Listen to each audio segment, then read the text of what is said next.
I'm taking all best, say less. Talking too much, say less. If it's less than a check, say less. If you can say a best, say less. I'm taking all best, say less. I'm a one-to-one, I could never be you. Little me tools, no, I can't be fooled. Little me tools, no, I hate these dudes. I'm a one-to-one, I could never be you. Anything you could do, I could do better. I can do better than you. Anything you could do, I can do better. I can do better than you. Yeah, I can never borrow from no man. How you talking ownership and no land? I got my roll on, now I'm rolling. I drive on my cars like they're stolen. You got on and put your homies out for ransom. I got on and put my homies on the pro. Anthony, good to see you, mate. We're down here at JRM Garage. Now, you've obviously been here a few times. Obviously a few times. Mate, had a lot of work done through here. Now, yeah. We have seen this car before as well, and you'll see that on Sunday session. When we first met you there. So we'll put a link up here somewhere for someone who wants to go along and check that out. But we're lucky enough to come along today and have a bit more in-depth look at the car. Yeah. So now this has had an extensive amount of work done. Rookie error there with my notifications done too. But extensive amount of work done. Do you want to maybe go back to, you know, when you first bought the car? Yep. What was it to start with? So to start with, I've actually known the car for a good close to 15 odd years. It was a friend of Rob and mine. He owned the car originally. I sold my O2 STI back in the day, and then this came up for sale, and I bought it. Rob's like, you have to buy it, they're going overseas. So I went and picked it up. It was just, still, it had a bit of mods done. Had a Link G4 in it, made 230 odd kilowatt. Yeah. On 98, and it was a fun car to drive. Had a water meth injection, things like that. And one day I turned to Rob and I was like, mate, it's time to start to do what we dreamed about. He's like, oh, what's that? I go, we're putting the H6 in. Yeah. And then leisurely love, time of love that came into this, and then 3 years later, here it is. Now, I would imagine there's not too many of these conversions getting around, is there? No, they're starting to get a bit more known now. Yep. But at the time, there was only a few going around. Mm-hmm. Okay. And not many done properly on the street to this extent. Now, and I'm amazed when you get in and you have a look underneath and just a real good in-depth look around it. It just looks like it's meant to be in there. It looks very factory, in a sense, you know, we've got a radiator in the boot and stuff like that, which is not very factory, but Yeah. Just the way that everything's set up there, it really does. It just looks so neat, doesn't it? So, That's what I wanted to go with. I wanted to keep it stealth. So if for instance, cops do decide to open the bonnet, they look, it looks fairly mild, which it's all done properly, and it's nice and hidden, bit of a stealth look. yeah. Apart from the radiator in the boot. Yeah. and the full roll cage. Yeah, and the full roll cage. Now, and we've been out. We've had a bit of a run up and down the street. You've taken Tyler for a run around the block. He came back. I think his words was he's been in 900 horsepower cars and never felt power like he had in this. Yeah. But it's a different power, right? It's a different power. It only makes just under 500 horsepower, but the power delivery is, you can't explain it. Like, taking people for a run, try to explain, you can't explain. You just got to jump in the car and go, and then they understand the power feeling. Yeah. Yeah, it's just, you can't talk about it. And do you think it's that torque number as well? That's what I think the big thing is that torque. And with these turbos, they're not an overly big turbo, and it's just the power. There's next to no lag. That's the only way we can picture it. Okay, impressive. Now, what turbos are we running? So we've got two TD06 18G billet SL2s. Yeah.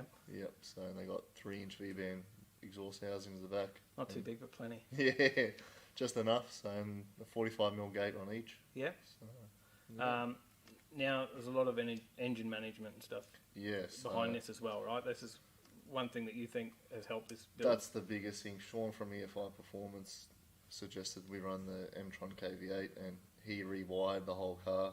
So we're running 2 Motec PDMs, running Motec Dash, the M-Tron KV8, a whole list of sensors, and that's what I believe with his tuning and the engine management that we have in it is why it's, with the stock motor, it's loving it.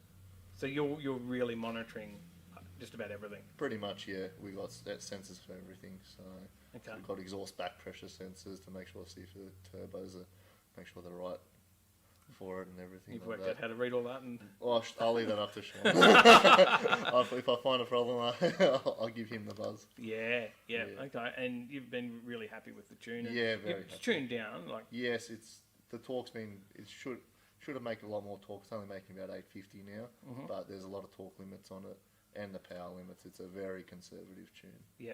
So there's still a lot more in it, but as always said, it's happy where it is. It's not breaking, so drive it and enjoy it.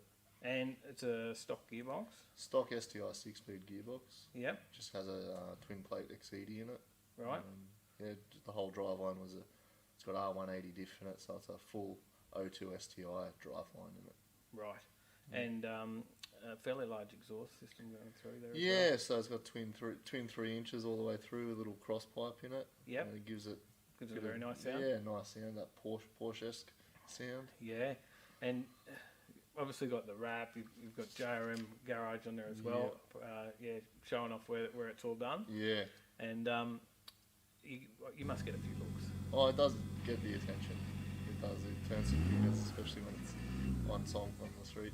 Yeah. And I guess that's the other thing.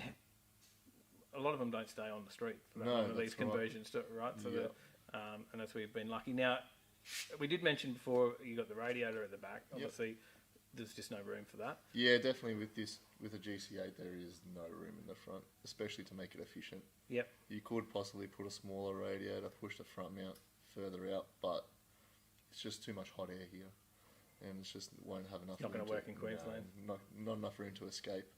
And with putting the radiator in the back, we've noticed a lot of with the inlet temperatures is very low. There's no radiant heat in the engine bay, especially with a dry sump. All the hot stuff is in the boot, and intake temperatures is almost ambient. So, okay. Yeah, when it's on some. Yeah, and you've got airflow going through in there as well, so it's all set up to... So it's got two 16-inch 3000 CFM fans. Right. And an auxiliary water pump as well. So the way it's set up, it's completely sealed from the front side to the back side, so no air can go around, and so it goes completely straight through, and the fans do all the pulling from the top of the boot and then out the back. Now, had you seen that design and followed that, yes. or did it sort of had to work it out? A friend of ours, mine and Sam, he designed. There was a design in the UK, so we did that, and with Andy Forrest as well. Andy Forrest was one of the leading guys with the EG33, 1300 horsepower, world record holder for a bit of information that. there. Yeah, so he helped me a bit with it, and then with the radiator setup, kind of knew where he did it, and then kind of did our own thing with it as well. Took a bit of everything and then kind of put it all together. And now you like to get this out on track a little bit as well, where you can. Yeah, when I can. Yeah. I know we were talking before, and you were itching for Power Cruise to come up. Yeah, itching for that to come around again. Obviously, roll cage, it limits us a little bit on different brekkie laps and things like that. Yeah, that's right. You said you might have to pull it out. Might have to pull it out, make an appearance, but bit of a job too. I'd imagine. Yeah, it is. It's a good job to take it out, and then I got to put it back in. You've had it out before. I've had it out before, yeah. And you would prefer it in? Do you feel? I would prefer it in. Even last time I had it out was still with a 2 litre, and I prefer to even have it in, especially going through the mountains and just driving. Feel a lot safer with the cage. Because that's full side intrusions. Yeah, that's the full. Is it AGI? It's a full comprehensive cage at the time when I got it. I think there's another.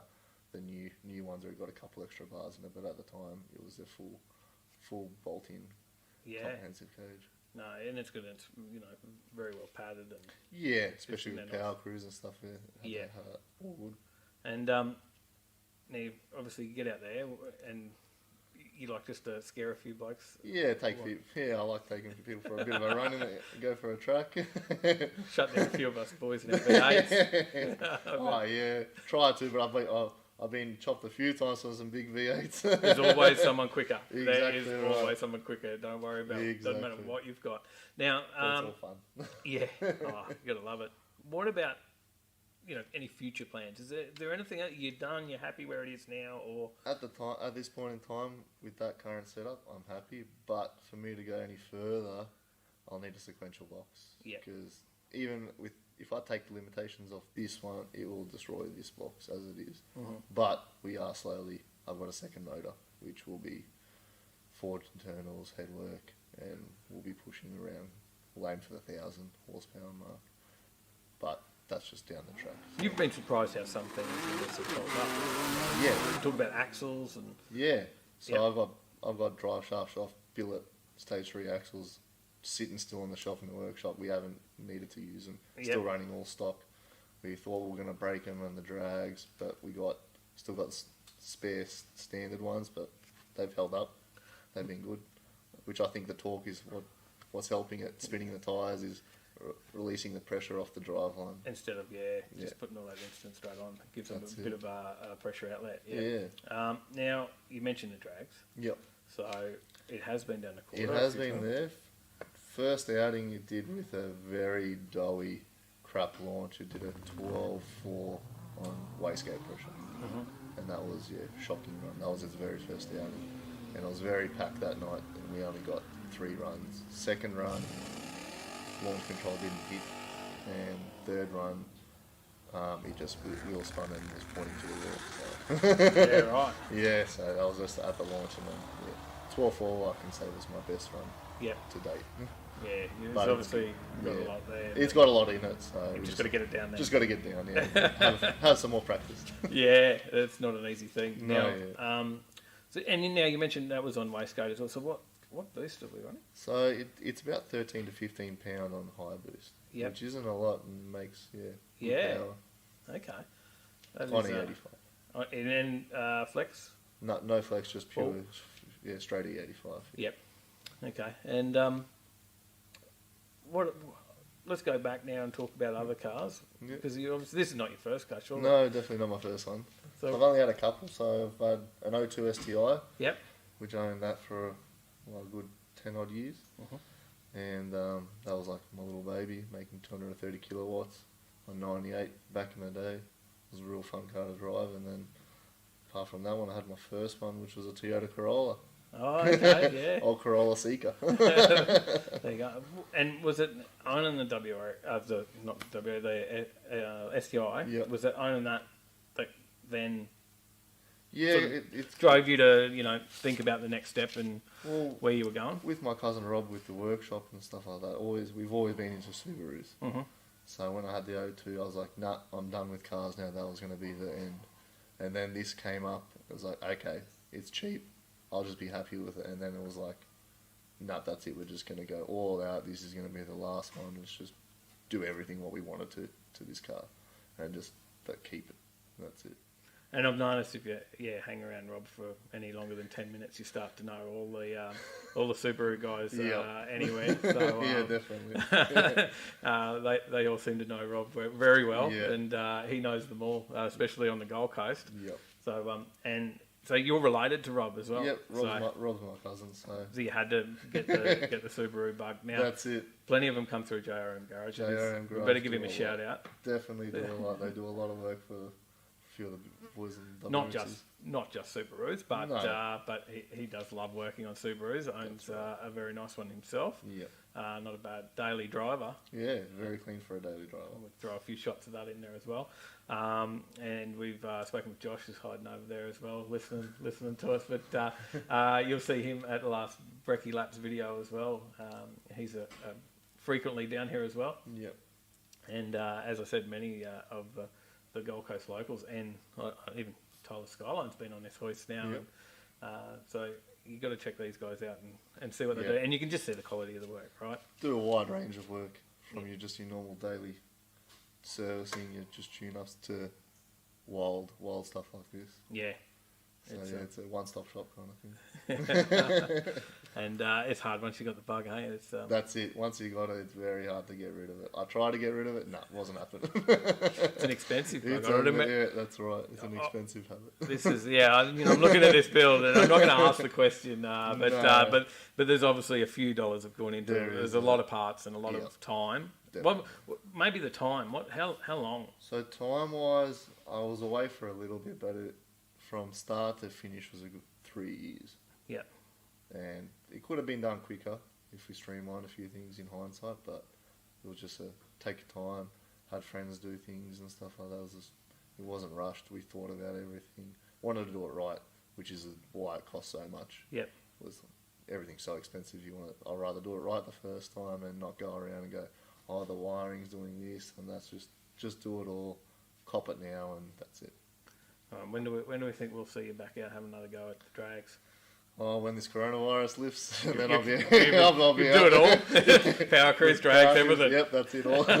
All in a month. I think we all will. I think so. Yeah, it was. I think insert that meme now, Tyler. Anyway, look, I do appreciate you having a chat to us today, and we've been itching to come and have a look at this and pleasure to have you and guys see it on launch control at least. Yeah, nothing too over the top. Just a little takeoff in launch control. Just a little quick squirt. Yeah, and like I said, Tyler was blown away at the power delivery. So yeah, no, it's good to hear. Yeah, very impressive, and I hope you enjoyed this one and followed JRM Garage. Thanks, mate. Thank you. Cheers.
What's up, Overtakers? Why do we have no sound? Oh, there we go.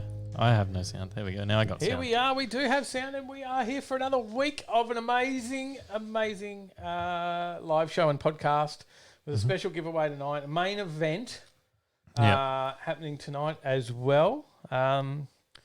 What's the main event, Tyler? We have Build up the hype. Where's the hype? We have Marth going for the 16 weeks up against 2 competitors this week, not just one.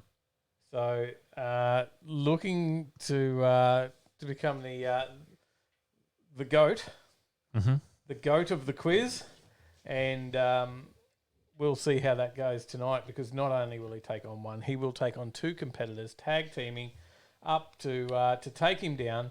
We've got 2 winners that came out of the giveaway channel on Discord.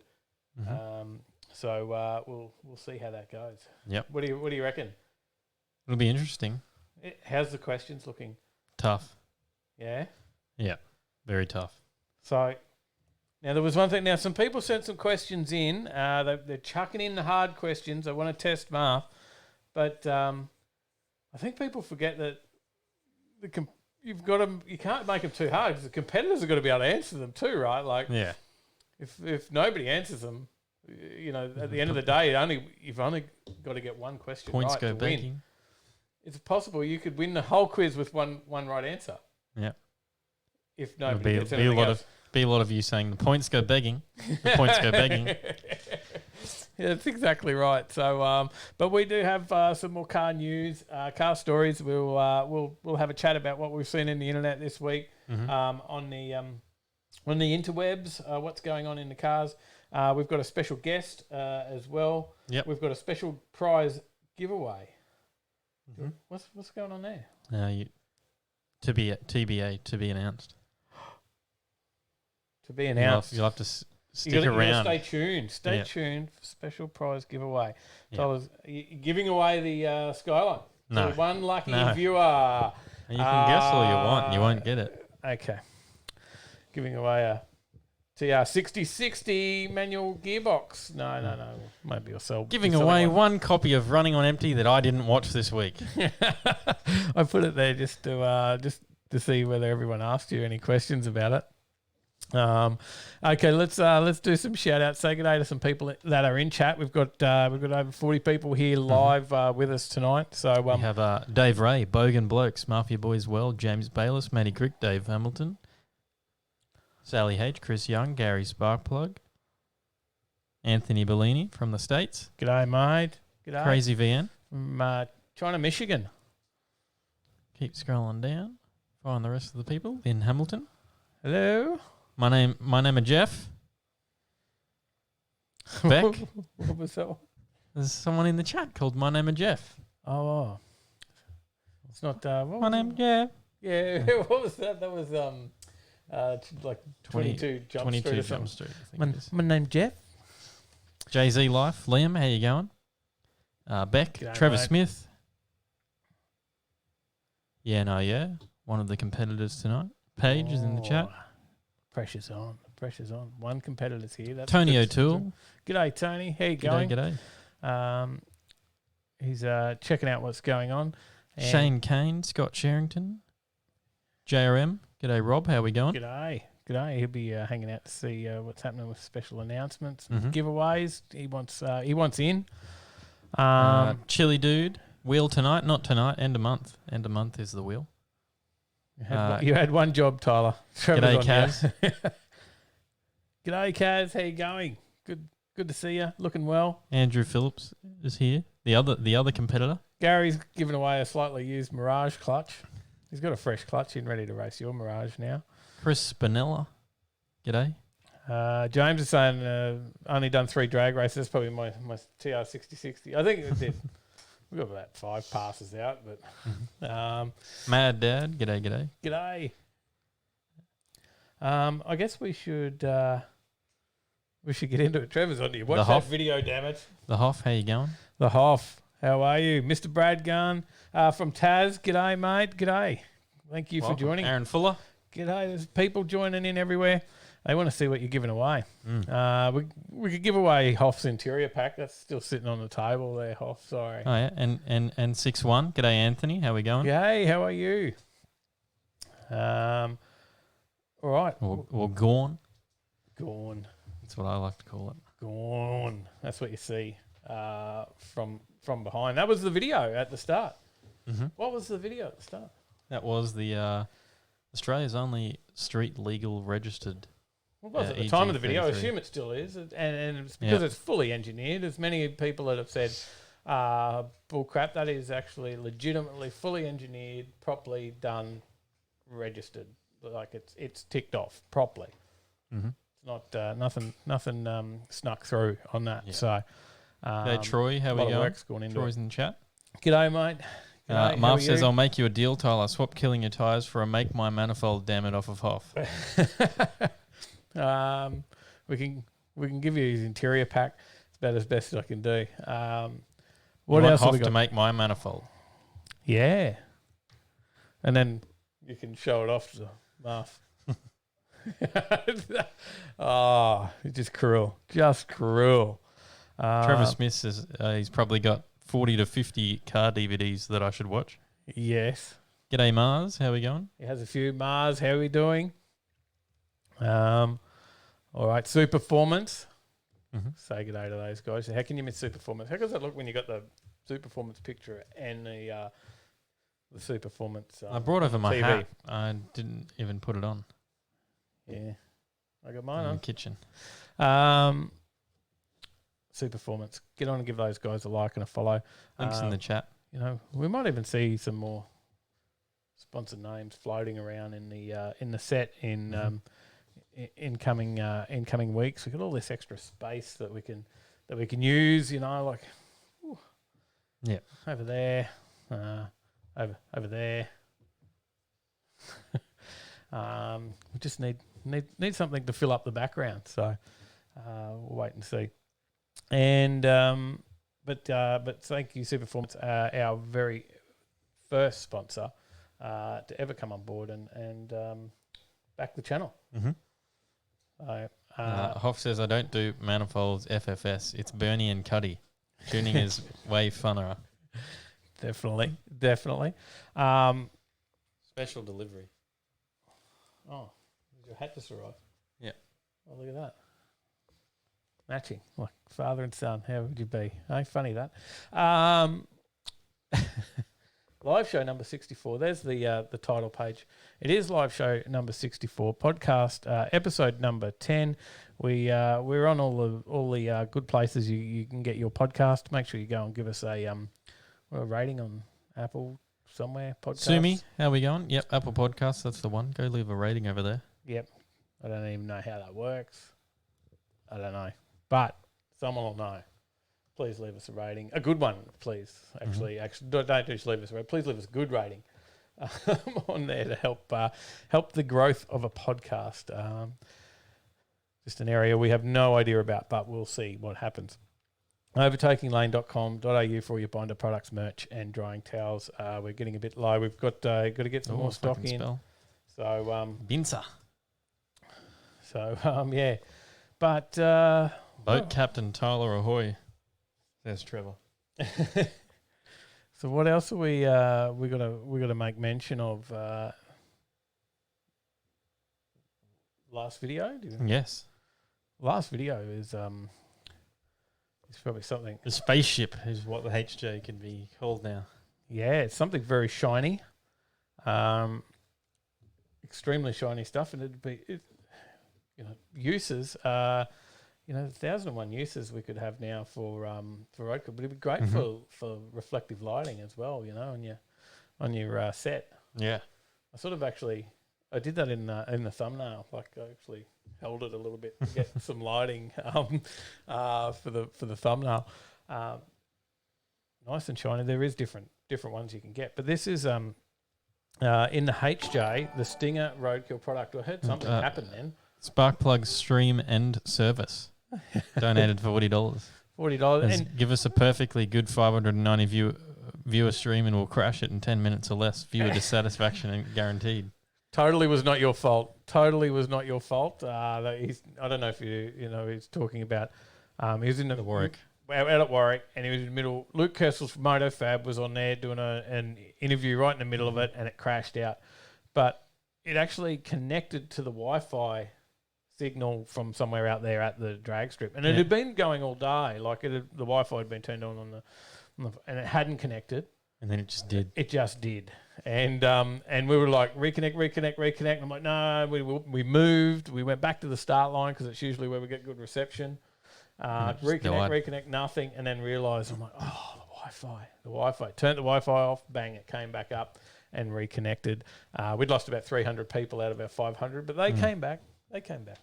And Andrew says, "Oh mate, at 6 Boost has R33 with the plates Ahoy." There you go. Did not know that. So Aaron Fuller says, "Loved it. Totally convinced me to do my ute." Excellent. There you go. And now I'll get you some more information about this very shortly. Stick with us because there's more to come on this, and that's why I've thrown it up as a quick story. Now, we have not finished it yet. The carpet has just arrived this week, so I've got that to go in. We've got our felt underlay. It's going to be all go down. I got a tip that someone said just where your floor gets hot, just do an extra piece over the top, do a double. I don't know. Maybe we'll have to ask the experts. You got some seats. I got some seats. Exciting. Should be a roof lining tomorrow. There you go. It's all coming together. It is all coming together. So, but we can not only can we have a video where a couple of hacks like us that have never done anything like that get the product, put it in. Actually, looks like someone that knew what they were doing did it. We rushed that too. Like we were pushing to get it done because we only had that one afternoon to do it, and we were off the next day filming and stuff, and we had to get it done, didn't we? So we pushed it to get it finished because Tyler was getting hungry, and it came out really good. So if a couple of hacks like us can do it, anyone can do it themselves. So, definitely. Bogan Blokes says, "Did you see my LX Tirana that I sent on Discord?" Yes, I did. I didn't. I'm very behind on Discord. Project. It was in Cars or Dave's Cars. You might have put in Dave's Cars channel. I can't remember. It is there. It is there. I was trying to. He messaged it to me as well. So anyway, you sent me right off course. Oh, there I was heading somewhere for it. I was heading somewhere with this story. Yes. Where was I going? Anyone can do it. Pointing at your phone. Anyone can do it, and you are right. I am pointing at my phone, because we're going to get Stinger Australia on the phone. Actually, let's do that right now.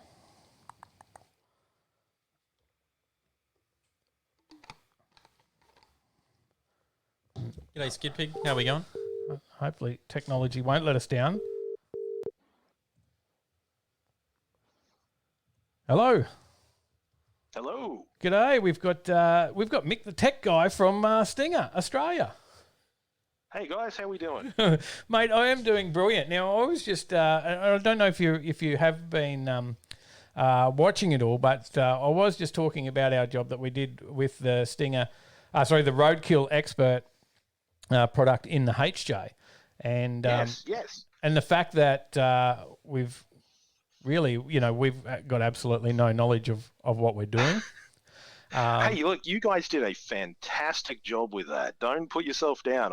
We were all very impressed, seriously, with what you did with that video and with the job you did on the car. There was probably a big period that we didn't film because we just started getting into it and we just forgot about filming, and then went at the end, oh yeah, we should take some shots.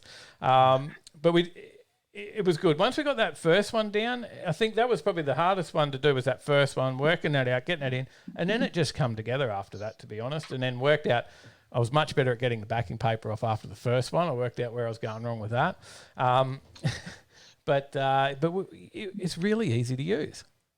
It really is, and that's one thing that a lot of guys find kind of funny with it is, like when you guys first grabbed the first sheet and you went to the floor of the car and you looked at it and went, okay, do I put it this way? Do I put it this way? even I do that after being a car audio for nearly 20 years. You still sit there and go, do I put it this way? Do I put it this way? But the second you get that first piece down, roll it in, you realize it's that easy to do, and it really makes a massive difference to the car, not only for car audio wise, but also just for niceness of being in the car and stopping your feet from cooking if your exhaust is extremely close to the floor, for example. Which is exactly what I was going for. Yeah. Yeah, exactly. And that's one thing is a lot of guys look at the product and they look at our roadkill thing and think, oh, it's just for big SPL vehicles. It's not for performance oriented stuff. But we get a lot of guys who use this primarily for performance reasons for exactly that, because it stops heat and cold transfer through panels. Now, we made mention that Superformance, they pretty much put it in all their big builds, right? Don't they? Well, I don't think exactly. There's a build that they don't use it in. Pretty much every one of their cars built ends up with our product actually in it for that exact reason. Yeah. It's like you guys mentioned the video where they had a old Dodge Ram pickup with stacks off the back of it. I mean, that made a massive difference to that before and after, just how it sounds. Yeah, and look, it's actually really satisfying to do, Tyler. Yeah. What do you think? Like the best bit was actually using the handle and getting it in the ribs. You know what I'm getting talking about? getting it in the grooves once you're putting it down, and then you get those nice looking grooves. When you got that perfect, it just felt good. Oh yeah, it's kind of funny like that, because you grab the roller and you start getting into little grooves and bits and pieces, and next thing you know, you're looking at it going, oh wow, this actually looks somewhat pretty. Then you realize, hang on, maybe I should have put all the logos the same way. Oh, we did that. It's a never-ending story. We totally did that. We were like, oh yeah, no, which way? You got to turn it around. Yeah. No one will ever see it because you got carpet over it, I guess. But no. You know. But you'll know. That's the main thing. You will know. You'll look at that floor underneath the carpet and the underlay and just go, yeah, that's tight. I like it. and there is a lot in one of those boxes. Now that's a large box. That one. Yes. That we had. Now there's a lot in that. I've still got a fair bit left. Yeah, well, that's our basically what we call our bulk kit. So that's got 9 sheets, which is about 36 square feet, and that's enough to do the floor of most, sedans, hot rods, that kind of thing. Not a problem, unless you're doing like a Land Rover or something like that, where you might need a bit more in that sort of case. But one box is enough to do the front firewall through underneath the floor of the car quite comfortably, even with, depending on the size of the car, even a little bit to throw in the doors if you need to. Yeah, now that was sort of my next thing with some of that I've got there. I could do that, or I haven't done the boot. I think I probably need to do the boot, right? That's probably another good way to go. It's one of those things. It's kind of like you start doing it, and then you realize it's never ending. And you start at one part, and you realize how much of a difference it makes. The second you get it out in the road, well, you may not get in the current climate. You're probably not driving far, but still, you get it out in the road, and you realize this really makes a difference to road noise coming through and heat coming through the floor. And then you start realizing, where else can I put it? And we get some inquiries from guys like for the strangest places they want to put it. But we get guys doing floors, doors, roofs, boot lids, boots, some of the products we do, like we do under bonnet versions of it as well to stop heat through it and that sort of thing. And we get guys using it all over the place. What's really funny is when we get photos, and we love seeing what people do with the product. Putting it up on our social media and sending it to us, and we get guys using it in their washing machine to stop vibration and noise coming through. It's like, yeah, okay, cool. Hey, it's going to do the job. It's going to load up that panel and it's going to stop noise. So hey, it's different. We'll do that now. I've got Aaron Fuller in the chat. He's totally said he's going to do his when he changes to a race seat. Now he's got a Hilux. One box is going to do the job for him, isn't it? Oh yeah, like we're talking 4-door Hilux, single cab. Single cab, easily enough. You'd be able to do the back wall, the floor, the firewall, not a problem. Yeah. Now Matt Crick says, is it heavy? Well, it's probably when it compares to other sound deadeners, is it probably the thickest on the market? It is one of the thickest on the market, and it is heavier because of what it's doing. Essentially, it's making that thin tin panel thicker to stop vibration and stop noise from coming through and that sort of thing. It's how it works. It's not like, you know, you driving around with an extra person in the car kind of thing. And that's where a lot of guys get worried about it, because they build awesome performance cars, and we get asked a lot like, oh, I didn't want to use it because I didn't want to add weight to the car. Now, yes, it does add a little bit on it depending on how much you use, but it's not that much. It's not that big a deal. Yeah, and I had some people say that to me exactly. It's like, oh, that will not make any difference. Like, just don't even think about it. I had people, say that to me. Mind you, when you carry a couple of boxes together, it feels like there's a bit of weight there. But I wouldn't walk around carrying a person. So no. We could walk around carrying a couple of those boxes. So yeah. Yeah, exactly. But the thing is, once you put it in and then you realize the difference it makes for basically the nicer to be in the car. Yes. That it's a nicer place to be, if you've got an exhaust close to the floor, your feet aren't cooking from it, you've got a transmission that's really close to the floor as well, like I had with an old Supra once, that your leg was almost burning from the heat coming through. Because it makes it that not an issue, it's sort of that trade-off. Yes, it's a little bit of weight, but it makes the car so much nicer to be in. And hey, we just have to bank maybe a teeny little bit more power if need be, which I don't think any of us have a problem with wanting to do. We can always do that. Now, yeah, exactly. If now I just completely lost my question there, but I was thinking. Oh, sorry, the cars. Now, if you buy a top of the range, something in a Mercedes or something, they put a fair bit of not necessarily that, but that's what they use, right, to make the cars more comfortable. They do put sound deadener. A cheaper car, you're not going to get any of it, right? No, exactly that. You go and buy a fully loaded S-Class Mercedes. You go buy like an over $100,000 car.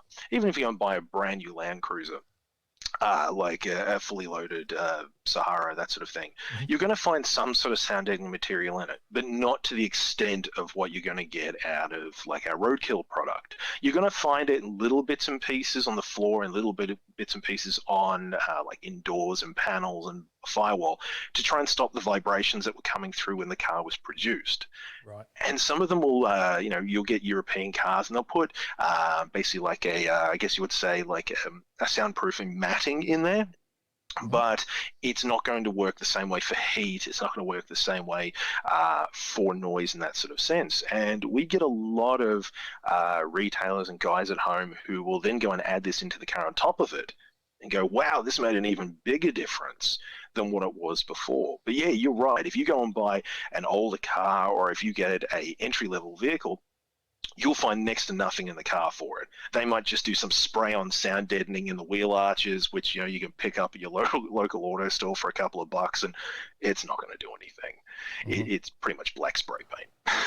JZ Life says, what's the benefit of putting it on the roof? Well, it's going to stop the vibration of any of the roof for a start, and it's going to help you for heating and cooling of the car too, right? Oh, massively. We get a lot of auto trimmers who actually, when they do new roof linings and Falcons, Commodores, that sort of thing, when the old Taj Mahal kind of effect starts to happen, they will actually sound deaden the roof using our product because the heat doesn't go through the roof into the inside the car in summer nearly as bad. Which means you're not going to have to crank your aircon nearly as much, and you're not going to crank your heater in winter nearly as much because it's not being transferred through the actual roof of the car. I mean, you pull a roof lining down in most cars, it's just tin metal with a couple of reinforcements run across, and that's it. Yeah. So yeah, in a roof, it makes a massive difference for how well your air conditioning and heating will actually work. Now you are known as the tech guy, so. Yeah. So just to put you on the spot, we've obviously got like a thin aluminium, and then what is the other material? There's actually a name for that, isn't it? It's not just something painted on. It's not. Okay, so what that is essentially is you have a thin aluminium whatever you want to call it, that basically sits on top of it, depending on what part of the world you're coming from. And basically underneath that is a bitumen compound that actually sits in there that is tacky, that allows it to actually stick, but works as the mass loading of the actual panel. In technical terms, what that essentially means is it's making the panel you're sticking it to thicker. So that's going to is the main part that is going to make essentially the sound coming through it less, and also help with thermal transfer, which is basically stopping heat from and cool from going through the panel itself. Right, now I had another question this week as well that said, what if I had to remove it later? Okay, so rarely I have had people that have actually had to remove it from a panel. You can remove it from it if you ever need to. There have been times where, you might do a particular install on a car, or you put it in and you realize you're like on a firewall, and you suddenly go, hang on, I got to take a section of this out because I'm going to run cabling through it. I've got to run, gauge, hard lines for gauges or something through, and you don't want your drill having to chew it up. You can, depending on the age of it being on there, you can heat it up and you can peel it off, but pretty much once you take that section off, it's never going to go back on again. You need new But stuff. it sticks extremely well. Most of the time what you'll need to do is heat it up, remove that section of it, and then scrape off any of the little excess for it. But unlike the maybe factories, a bit of solvent or something as well? Or yeah, exactly. You could use a bit of wax and grease on it. You could use, normally what we recommend is methylated spirits for basically in that sort of sense for getting any little bits and pieces of it off. But it doesn't set rock hard like you're going to find with factory sound deadening, like when you pull a floor out of say like a VL Commodore or an EA Falcon. You find that sound deadening, it's on the floor, that's rock hard, and you end up having to take a chisel to it and a hammer to try and break it off. Dried ice. I think people use dried ice as well to get something to get off. Yeah, you don't have to do that to it in that sort of sense. It sticks extremely well. Like once she's on, it's on. But if you do have to ever remove it for a reason, it's not that big a deal to actually pull off in that sort of sense. It's a little bit of a pain to do, and you end up with little bits of it on you and probably on your jeans or whatnot in that sort of sense, and you get told off for coming into the house with it on there and it's stuck to the couch. Anyway, that's another story. Let's not go into that one. But you can take it off little bits and pieces if you need to. Trevor's wondering how much to do a windowless panel van, Holden panel van. Now, is there some details on the site on how to measure up for it and how much a box goes? At the moment on our site, we've basically just got essentially what the products come with, but we're actually going to be putting a new feature in soon that will actually allow you to sort of pick what kind of car you've got, be it an off-road, a 4B, sedan, that sort of thing. And it'll actually give you a rough indication of what you're going to need product-wise. It's on my list of things to add on to our website, that sort of sense. But unfortunately, time predicting, hopefully I should get that done soon to sort of help. But to give an idea in the case of like on a windowless HJ, it's going to come down to how far you want to go. Are you just wanting to do the floor? Are you wanting to do the roof? Are you wanting to do everything? As a general rule, like it may sound excessive, but if you had 3 to 4 boxes, you would be pretty comfortable in what you're going to do. Because remembering, you don't have to do absolutely everywhere. And that's one thing a lot of guys realize, sort of start to think is, I'm going to have to do every single nook and cranny of the entire car with it. Now, we're all for that, don't get me wrong, but you don't have to. It's sort of looking at what I always say to guys when they're starting off with it, and they say, look, I've only got a certain amount of material. Where do you suggest, sort of start?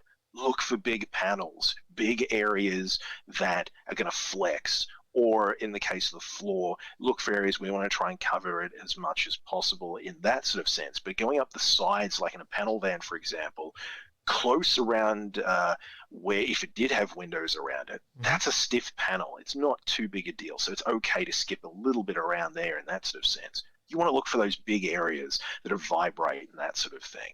Yes. Is you remain places where you'd want to go for. Now we used Expert.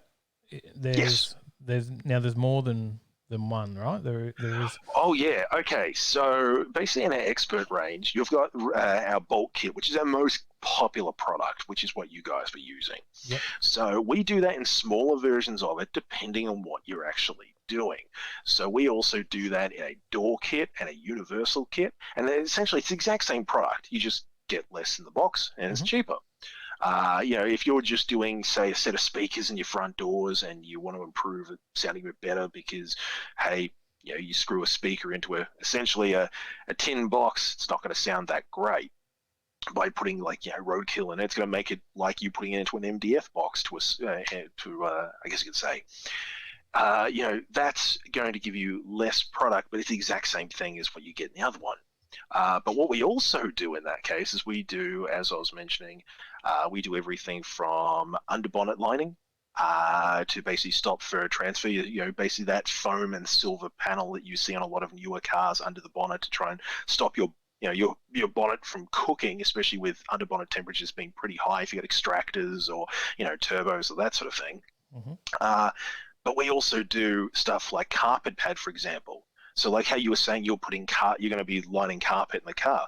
We actually do a version of roadkill that sits under the carpet and on top of the material you've got there, which is basically a very dense padded underlay to help with it being a little bit spongy, but also to help even more with heat and with sound and that sort of thing. So instead of just using the cheap felt, then you would put that in place of that. Oh yeah, exactly, because it's going to work better than your basic felt material, which is just working primarily as pretty much as cushioning. This works as cushioning, but at the same time also helps with noise through it because it actually has a bitumen layer inside of it as well. Oh. So we do that. We even do a version of it called Roadkill Ultimate, which is our expert, like what you guys were using, with a thin panel of foam on top of it. So if you're putting it in cars where you got plastic trim panels pushed up against it, it'll actually stop any of the vibrations against that alloy panel. So it adds that sort of that layer of foam on top of it, which makes a big difference for that kind of thing. And we also do accessories. We do knives. We do rollers. We use the install kit. That was perfect. Like I think you really want to get that with it. We sell those like cornflakes pretty much for that sort of thing. It's pretty decent knife for later on to use for everything too. So and the knife you can easily replace the blades with any Stanley blades you buy from Bunnings and that sort of thing. It's not anything too unusual in that kind of sense. You can go get your king chrome blades from Bunnings, smack them in, and away you go in that sort of sense. Totally. You've got a couple of questions there. Yeah. Got Marv in the chat says, can you double or multi-layer the Roadkill product? Of course you can. Yeah, exactly. We get a lot of guys that do it for like more car audio orientated stuff where they're going to have a ton of panel vibration. If you want to load it and make it even thicker, of course you can. You can do 2-3 layers on it. Some guys will use the Roadkill Expert, then put the Ultimate on top of it just for that extra load as well as the foam on top of it in that sort of sense. Yeah, someone said to me that I should put an extra piece where the heat's coming through now, where I know those hot spots are. They said to double it up. You can do that if it's extremely hot, but to give you an idea, many moons ago, I had a A70 Supra, which is 1987. And that had the old 6-cylinder was long gone. It had a 1UZ V8 in it with twin 2.5-inch pipes straight open that ran front to back. This was, 2 centimeters away from the floor. My leg used to cook driving this thing in summer because it was so close and the transmission was so close to it because it was from a Sora. And it was horrible to drive. Sounded cool, but on a freeway by the end of it, you were hobbling to get out of the car. Yep. We laid that with Roadkill, one layer, and then put the factory carpet back down. And it was such a difference. You were actually able to drive the car for longer than half an hour without being concerned that, hey, can I smell KFC? No, that's my leg.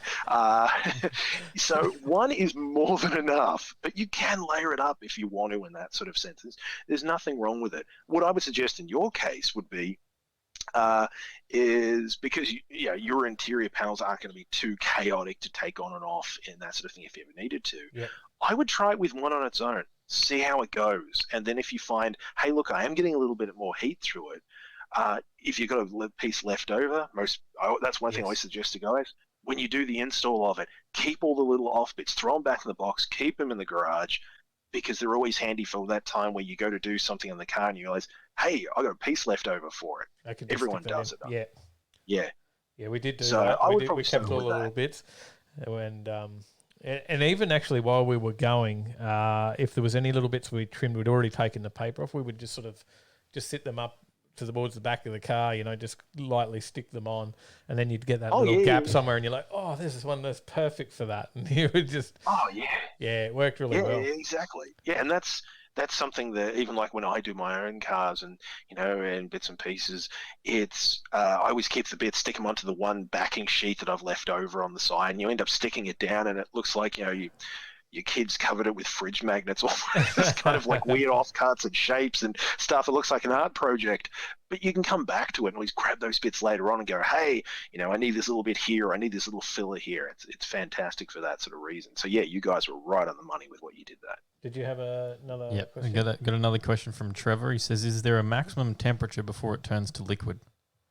Okay, so technically there is a rating on which is about 200 degrees before it actually becomes an issue. So that's fairly hot.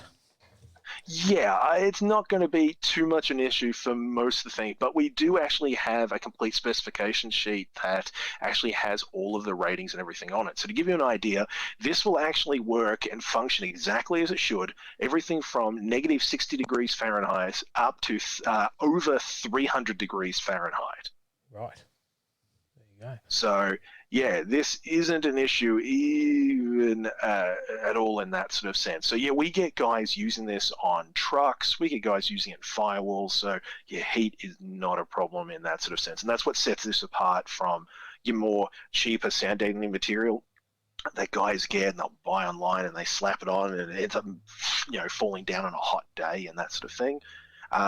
It's one of the reasons why roadkill is extremely popular for like auto trimmers, like you were saying about in the roof. Yep. If you're going to go and do a whole beautiful roof lining, retrim and suede velour or whatnot, last thing you want is the sound deadening falling off. Yeah. So yeah, heat is not a problem. But we have all the specifications on our website in regards to temperature readings and basically how it'll actually work. If you want to nerd out and all that, we've got it all available for download. So we don't hide any of that information. Because we want to basically make a big difference of how this is different.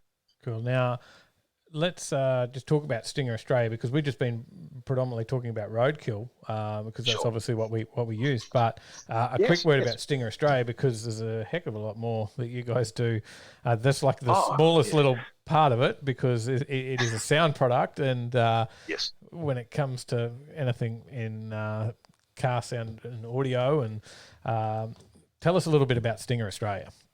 Okay, so we've been around since about 1994, and we had, to give you an idea, we have over 1,200 SKUs, 1,200 part numbers, and we do everything from like a sound deadening product to amplifiers, speakers, subwoofers, interfaces, OEM integration, dash panels.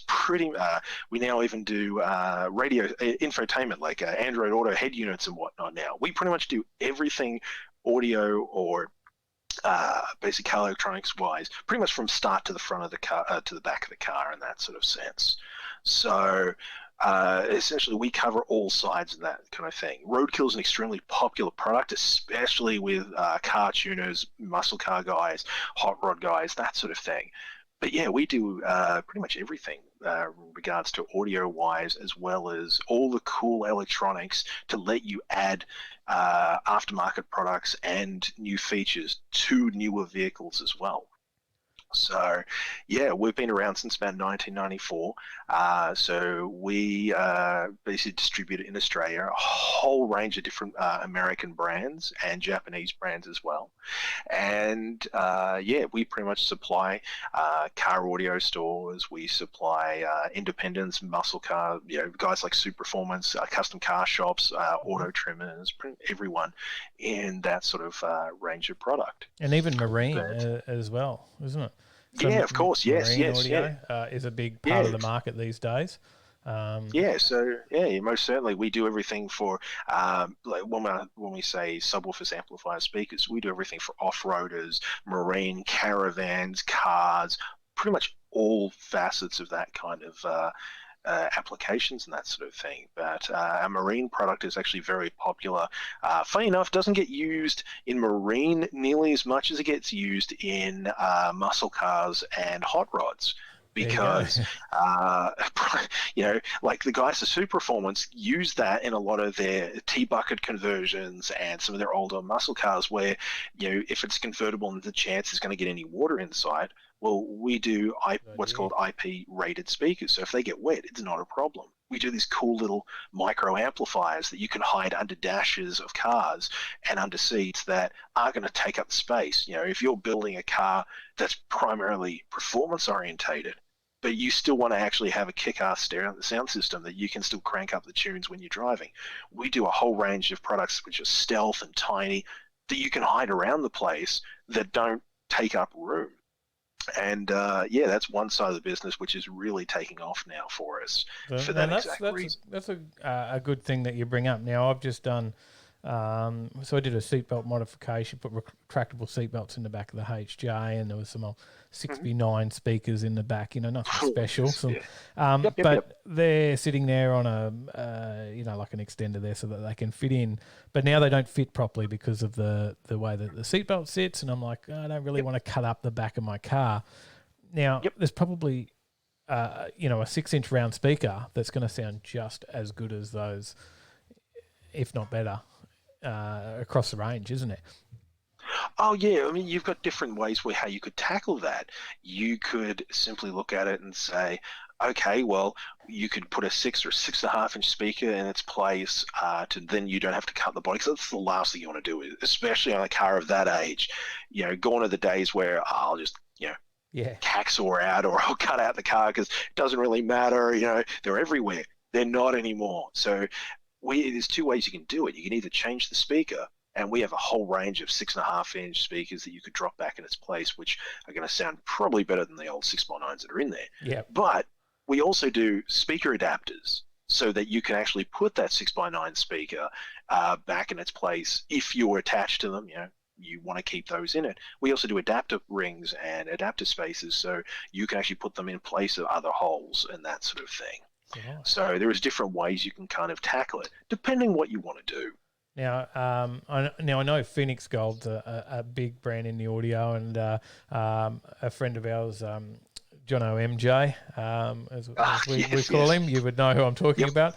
The Michael Jackson Ute. Now that's got that has got a kick-ass stereo more than I'd ever go to the lengths of, but it does show you what's out there, and then that's got a lot of Phoenix Gold products in it as well, hasn't it? So. Yeah. He's pretty much got almost a large chunk of our lineup from a couple of years ago in that car, and it certainly gets a lot of attention. It's one of those cars that it's funny, before all this COVID nonsense, you would go out to a car show and people would see us and chat to us about the product, and they'd mention that car a lot and say, "Oh, have you heard about this Michael Jackson Ute? It's got all this gear in it." And say, yeah, we know, Johnny. He's got all our gear in it. That sort of thing. So, but that shows you one extreme that you can go to. If you want to fill out your boot and you want to, in his case, the back of the ute, and you want to, max out your door and, put as much audio gear in, you can. And he has an amazing Phoenix Gold setup. Is there Phoenix a crazy Nissan Cube getting around the Gold Coast at the moment as well with Tony? Maybe someone asked me if I've seen the car getting around. Oh right, yeah. That's that's not ours, but yes, that's a little Nissan Cube he's using at the moment to demo some sub boxes in at this point in time. There's some talk going around about that. People have been asking, "Have you seen that yet?" So. It's always trying to find that unique way to do it. We used to have a demo vehicle which was a Holden Astra of all things, which was an old sales rep's car that we had sitting there that. We basically cut up and filled with subwoofers, amplifiers, and all of our Phoenix Gold range, and that now is owned by a private owner up in Sydney. And that was basically ridiculously loud. Used to crack windshields and destroy dash panels and destroy panels on the car and that kind of thing. So you can go to that extent, but the biggest trend that we're seeing now is guys moving from wanting to fill out their entire car with audio gear to saying, okay, I want it to sound good, but I don't want to take up a lot of room. You actually want to have it look hidden away a bit more. Yeah, I wanted to have it hidden away, and that's when I think, like, you'll see if anyone drops down to Superformance, you'll see in a lot of their builds, they use our audio equipment, and guys go, where is it? I can hear it, but I can't see it. You know, it's where it sounds awesome, but I'm not taking up any room. And it makes a massive difference in that sort of sense. So we're noticing more of a trend towards that.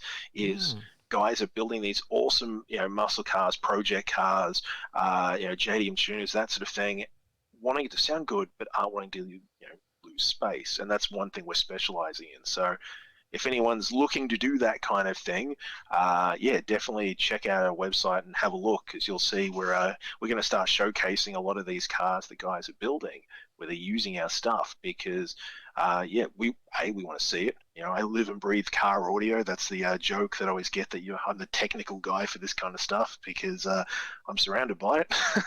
But we generally want to see what you guys are doing with the product and the range and the installs, because hey, that's how we all started. How I started was watching TV shows and whatnot and seeing how everyone else is doing and getting ideas. Well, I'll be on the website looking for what next I'm going to put in there. So from those 1,200 SKUs, was it? Yes. So we have over 1,200 part numbers there. Yeah, it's a mighty task of getting it, but it's one of those things guys ask us and say, "Oh, what kind of products do you have?" And I say, how long do you have? I could be here till Christmas telling you all this kind of stuff, because we do so many different brands and so many different angles, and you have to put on so many different hats when you're talking to people about different product. It could become a little bit some points in time a little bit full on to try and remember every product that you do in that sense, but we do over 1,200 different products, so definitely check out the website. You can sort of see bits and pieces of what we're doing and what's about. And we'll same sort of thing. If anyone's using our product and or our speakers, subwoofers, amps, any of our dash bells, even if they're doing something small, doesn't matter what it is, we'd love to see it. Jump onto our social media, post it to us, because we're going to share it out, because we love seeing the kind of builds that people are doing, be it small, big, whatever it is. Well, we appreciate the share, and we'll do an update later once we got it all back together on how it all goes. But thanks very much for coming on and having a chat with us tonight, Mick. And no problem. I'm sure we'll talk again soon. Dave, Tyler, thanks for having me. Cheers for coming on. Thank you. All right, guys. I hope you got a bit of an insight there. There's a lot more information about it than we could certainly give in the 15-minute episode that we did. There is a lot to it, but that gives you a bit of an idea why we actually put that in. And it was about the heat dampening capabilities for me. Although it is quite noisy in the HJ, it's a nice noise, that engine noise, but but I can have the windows down still and hear that, so it's okay. But it won't get that tinny sound now, right? Yeah. Steady Fab's in the chat asking the Hoff. He says, how long can I leave the nitrous on before my pistons won't like it? Asking for a friend. Good stuff. We're on the call for a little while, so we better. So we're going to breeze through. We're going to blaze through the stories tonight. We're going to go through them as fast as a nitro car, nitro and pro stock. You want me to actually do the slides as well? Yeah, preferably. You didn't watch the Junga Bunga. I was asking some questions about what happened at 3 hours and 15 minutes, and yes. Yeah, at this exact timestamp. What was the one word that Dave said was on the track? What was the word that Dave said at 2 hours, 12 minutes and 33 seconds? All right, let's get into our stories. The NHRA, we needed some drag news because we can't have everything Hyundai and electric cars. So but it's not good drag news, though. It's not good. They basically just killed off Nitro and Pro Stock for the rest of 2020 by killing the prize purse by $35,000 to one winner. Yeah, so the prize money they've cut it down. They did cut it from 50 to 35. Yeah, but they actually have now dropped it another 20, and it's down to 15,000. So it's gone from a $50,000 prize money for the championship to $15,000. Yeah. Massive cut. So, but it is because the NHRA is in a bit of financial distress. So it is struggling. So there is a reason behind it. They do need to. They can't, unfortunately, can't keep giving it away. But I guess with no gate collections and all the rest of it with COVID, and it's a sad day for the sport, right? And let's hope that drag racing gets more of a push here in Australia, especially as things open back up. I know there's a lot of people wanting to race. I think, it's not we're not talking nitro funny cars, but even just private people wanting to race. An event like Road Trip coming up at the end of October, which normally doesn't fill its 70 competitor cap, is now got over 100 competitors entered, and they had to extend it, let more in, and then and then they're just going to see how they go and whether they can handle that amount, and hopefully continue with that each year. But it just shows that how many people want to get out there and race at the moment. You've got a bit of news regarding the Ute though as well, right? What, that I raced it? No, something more exciting than that. Well, in preparation that you've posted in Discord. We have to wait now to see the videos. I was just given now. You had to be in Discord to see the teasers. That's like a spoiler zone. Of videos I wasn't coming thinking up. about teasers about the video. This wasn't anything related. You didn't talk about this in the video. What you're talking about? My clutch? No. What you're doing in that region of the gearbox? Yeah, you're talking about the gearbox build. Yeah. Yes. That's where I was heading. Yeah. We're gonna rip the gearbox out, and we're gonna turn it into an auto. Yeah. So we're pulling the manual out and turning it into auto. I never thought I would have done that, but that's what happens. You do one drag race, and then all of a sudden you need a fully kitted turbo 400. Yeah. So we'll see what happens there. Watch out for that video. You'll see some build stuff on the channel. We've gone from our build abilities of we don't know what we're doing. We'll put some sound deadener in the car. That worked. Yeah, all right. Let's just do a whole gearbox conversion now. Yeah. Luckily, we'll have some help. But keep an eye on that. Watch this space. We will have some help, and we've got some experts in to help us with that. And then, so if anyone is interested in doing that in their car, we'll show you exactly where to go. So, all right. You want another story? Yep. You're breezing through them. Heathcote Park Raceway. More drag racing. Yep. It's been sold. Gone. Been sold to Melbourne drag racer Lance Warren. A little bit of chat in the chat about this, actually, talking about what's going on there. Talking about IHRA and all these sorts of things. They're going to, his plan is to actually resurface the entire track. Yeah. Now, not only resurface the track, but also extend the track, which is actually currently the longest track in Australia. There you go. I think I might have to check the numbers here in the story. Something about 1.6 Ks at the moment, or is it going to that? I think it's 1.6 Ks. No, and it's going to extend another 400 metres to a total of 1,600 metres. So it's currently 1,200 metres, but they're going to take it right out to the fence. They're going to do some more upgrades. They're going to fix the AMCO railings and put concrete barriers in. They're going to do the return road and stuff as well. So there's a lot going on. Yeah. And they've got you can watch Heathcote Park Raceway on YouTube to see the upgrades happening. Mm-hmm. On there. Garage 35 Racing is where it is. There it is. There you are. Steady Fab supports the auto idea. Just do it. Just do it. Matt Crick says auto, question mark. Mal says flappy paddles, Dave. No flappy paddles, just a fully manualised. Trevor Smith says, hell yeah. 400, built to 850. Dang says... well above what we need. Dang Dang says, today on Nugget Garage, we changed the gearbox on Sally's ute. So no, I think they've got plenty to do over there. But yeah, maybe the dyno numbers mightn't be as good with the auto off, but we'll see how we go. Another story?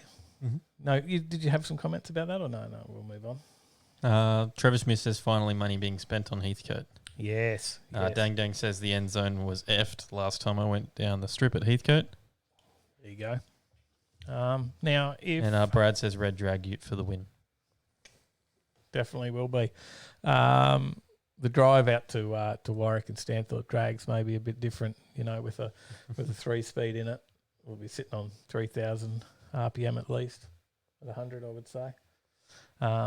I think if I just go drive around in fourth now in the manual box, it'll be about what I'll be at, 1-to-1. So if you want a racetrack, all this talk, you see people buying racetracks, Cletus and the Heathcote sale, and get your own. There's a story Telfo's throwing up in Street Machine, or was it Street Machine story? It was Street Machine, or you can find it on whichcar.com.au. To get your own racetrack. There's 35 hectares. You get your own Freedom Factory, as they called it, in Victoria's Gippsland. Which is definitely what we need, but you're not sure I can afford the gearbox yet, but let alone a racetrack.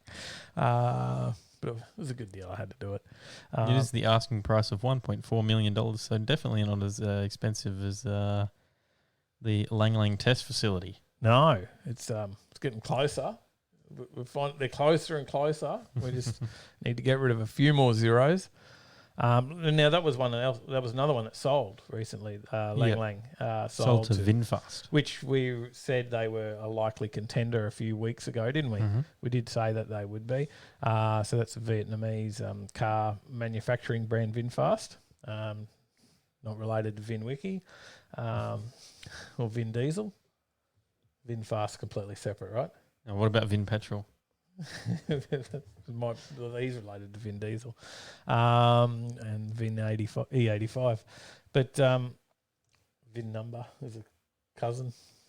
But 1.4 if you want to buy it. So there you go. Anyone up for it? If you want to buy it, we will maintain it and go there and film for you. Maybe. So there you go.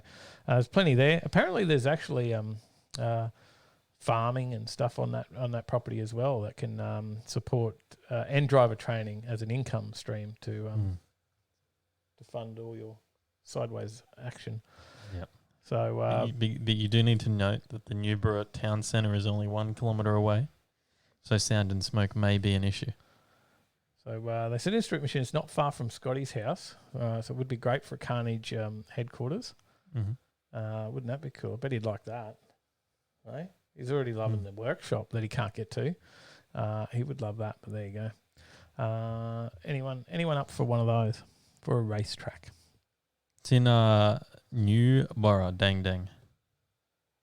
Andrew Phillips says, never seen Dave on a hovercraft. That's true. We might have to give that a go too, eh? I'd be keen to try. And Luke said, I told you this would happen. Luke Kessel. So you keep selling pedals, mate. They go out the door. You'll be buying a racetrack for yourself. But he means I would get carried away with drag racing. Yes, he is right. One go, I'm on the track. He's even got a driver. I'm on the track for an hour and I'm already hooked. I didn't even get a good pass in. He's even hired a driver. He's going to work for free. Yes. So I had to borrow a whole nother car. I'm just ignoring you. Yeah. I'm already a driver for somebody else because you'll have to wait for that video. I'll just get in your car and drive it.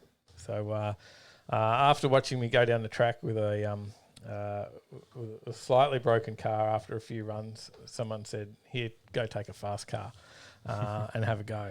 So there you go. Not a racetrack, it's a driver training centre, says Shane. So I'd be making it a racetrack if I owned it. Yeah.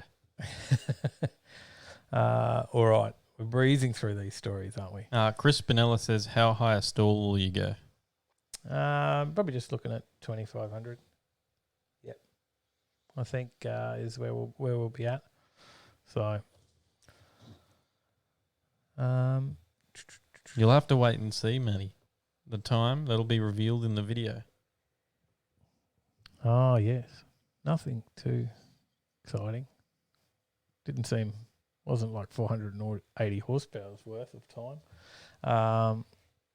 Trevor Smith says Dave has drag racing itis now. We better stop talking about the video, otherwise you'll just spoil the whole thing and I won't even release it. You'll still release it because everyone will be on to you. No, I just won't release it. You'll spoil it all. You'll spoil it for everyone. Here's a question: Is this the start of the quiz already? How many speed cameras does Australia have? Quick You answer. You could have put that in there. Did you buzz in? You buzzing in? You're going to tell me what it is? Here, I'll buzz you in for you. Do you know the answer? Dave. There are approximately 1,335 fixed speed cameras in Australia. There you go. Is that which pales in comparison to Brazil, which has 18,206 speed cameras. Wow.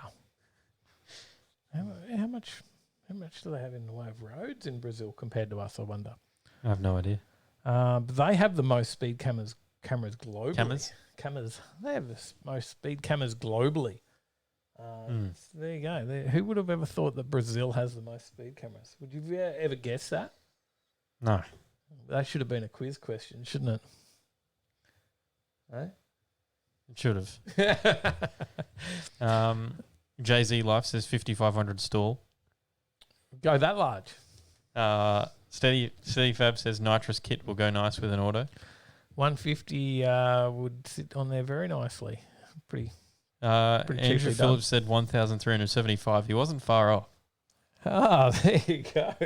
He is on fire. He's practicing. The Hoff says the Ute makes power, but it also weighs a lot and has a manual. Yes, it is not an ideal car to be just getting. What was it? Dragitis. Yeah.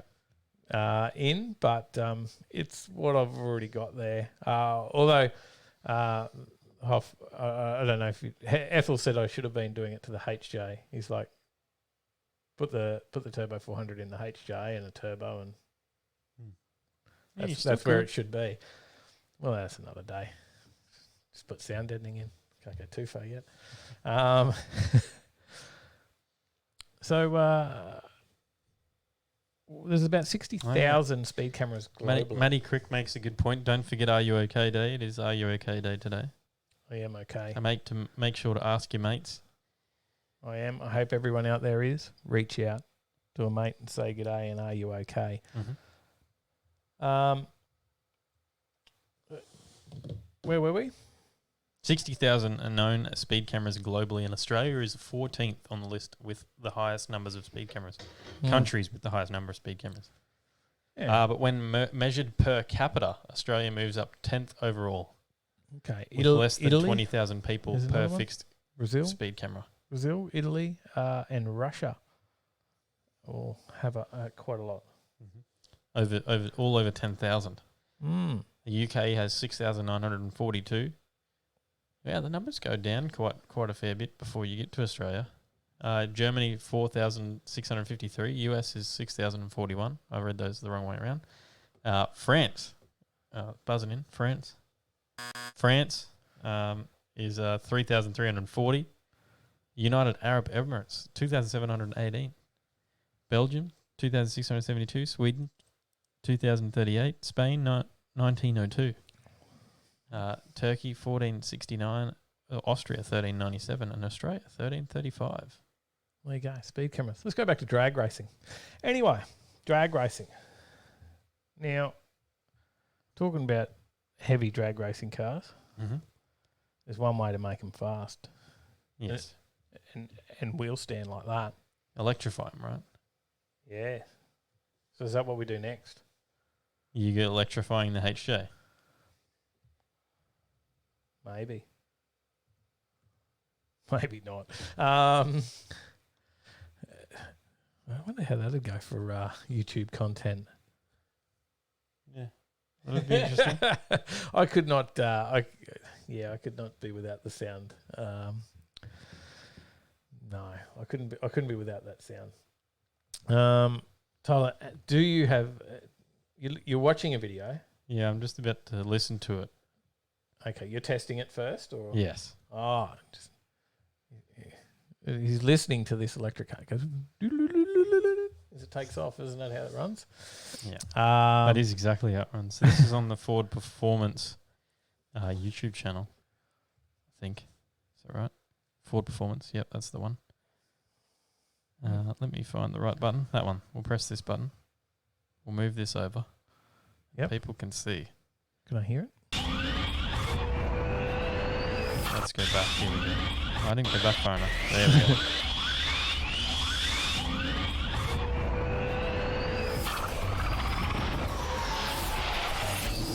Now, mind you, I think they've added some sound effects into that car. What do you reckon? I think there is some sound effects added. Have you got a second video lined up? Because I actually raced it, and it's one of those. I did give you a link to it. Yeah. In one of the next ones, but they did race it against a petrol or an ICE car, as in internal combustion engine, not a drug dealer's car. They did race it against one to see which would win out of two comparable. The electric one, which that electric one did an 8-second quarter mile, by the way. Yeah. It makes 1,500 horsepower at the wheels. Not bad. Rat Fink says they were racing the electric Mustang at the NHRA. It was making 1,200 horsepower. Stepped it up. Have you got a second video so we can see? I do. Paulie says, I wonder what kind of voltage it's using. They're usually quite high. So this boot one full of here. electric eels. How they power it? Eh? Is that right? Yeah. Thought so. Knew it was something secretly tricky like that. No, I won't play the sound for this because they're commentators. So this is the Cobra Jet versus the electric Cobra Jet, I guess.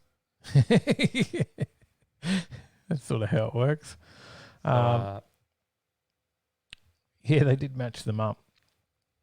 And now they had 3 runs, I believe. Because, there's all things that go, Yeah. I think he rolled through the lights on one. And the V8 took the win in the first race. So that was just shown there. That ran I can't even tell where they're going here. 870. 879. Yep. And then the right lane, which was the electric, ran an 882. The second race, the V8 red lighted and did an 880 or 886, and the right lane, the electric, did 86. Right. So it did take the fastest time there. So didn't they do a third one? I've only got 2 rounds there. Oh, I guess you got to watch the thing to see the third one. But it's 2 minutes of copyrighted content. Okay, we won't put that on. But where can we watch that, Tyler? Will you throw up a link? NHRA.com. It'll be in the show notes. It'll be in the show notes on the podcast. So check that out. There's a story on a couple of different places. And I'll put about it in Discord. There you go. There's a couple of places. It's already in the news channel. Marf's already posted it. Yes. It's there the you go, most Marf. recent news story in there. Marf gave us a lot of the news as usual. So yeah, he did post it up. Yeah, that's I don't have the times for the third. Yeah, we got ripped off on that. They gave you 3/4 of a story just so you could watch it. But any other comments there about it? Luke Kessler says bumping is still faster and uses renewable fuel. There you go. Andrew Phillips says it's already starting the electric era. Dude, how many volts are you running under the hood? It is. And if you haven't seen Bumpin's last run, you've got to get over to Motorfab and have a look at that one, because that was an impressive run. Yeah. Did you see it? Were you on track for that one? I wasn't actually. I don't Oh, think. were you? Against the VL? At the time, I don't think. No. Get over and watch that. Mm-hmm. Motorfab. I've been on. I did Been start watching the video. Yeah. Didn't watch the whole thing yet. Well, you've got to have a look. Yeah, says it sounds like R2D2 having a meltdown. Luke was our neighbour Mm-hmm. out at the drags. There you go. We annoyed him, bugged him a bit. Got all my drag racing tips from him. Zig Didn't says, help look close and you'll see the 415 extension cord. Trevor Smith says electric is fast, but the sound is half the fun racing. Yeah. I think I don't think I can get past and that. Shane has given us a good segue into the next little video. Okay. He said Ken Block's little electric Ford motor cross car is an absolute rocket. Yes. Now, there is some footage. You can play some footage of this one. Let's move this across. This is on Ken Block's YouTube channel. Because it's just Check it electric car sounds. Pretty cool. If you turn the volume right up, it does sound impressive, doesn't it? When you got it blasting through. So look, you can let that play in the background without the sound for a sec, if you like. And I didn't really have much of a story about it, actually. I just had the footage. I just thought I'd just share it because it was cool. Fair enough.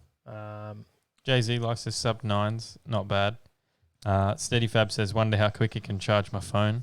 It would be like that. You'd have no issue. Just massive USB plugs inside it everywhere for charging the phone, the camera gear, and I've got a fascination with USB cords these days. So, Darcy says, "G'day, y'all." He's having drag week withdrawals. We have been talking about some drag racing. Unfortunately, there's some electric drag racing, but we have talking about a little bit. No, we won't have any racing tonight, though. We'll have to keep watching some other videos for that. We've fallen down an electric rabbit hole. So that's where we are now, right? Marv says it's over 650 horsepower and 1,000 newton meters of torque. Yeah, that's not bad. Dave Ray says, sounds like a bloody remote-controlled car, and then Paulie's called him out. He said, oi, careful, my remote-control car's a nitromethanol. They still sound better. Like insane whippersnippers. Now I did say we have fallen down an electric rabbit hole now, haven't we? Mm-hmm. So there's another electric vehicle story. Jeez. Yep.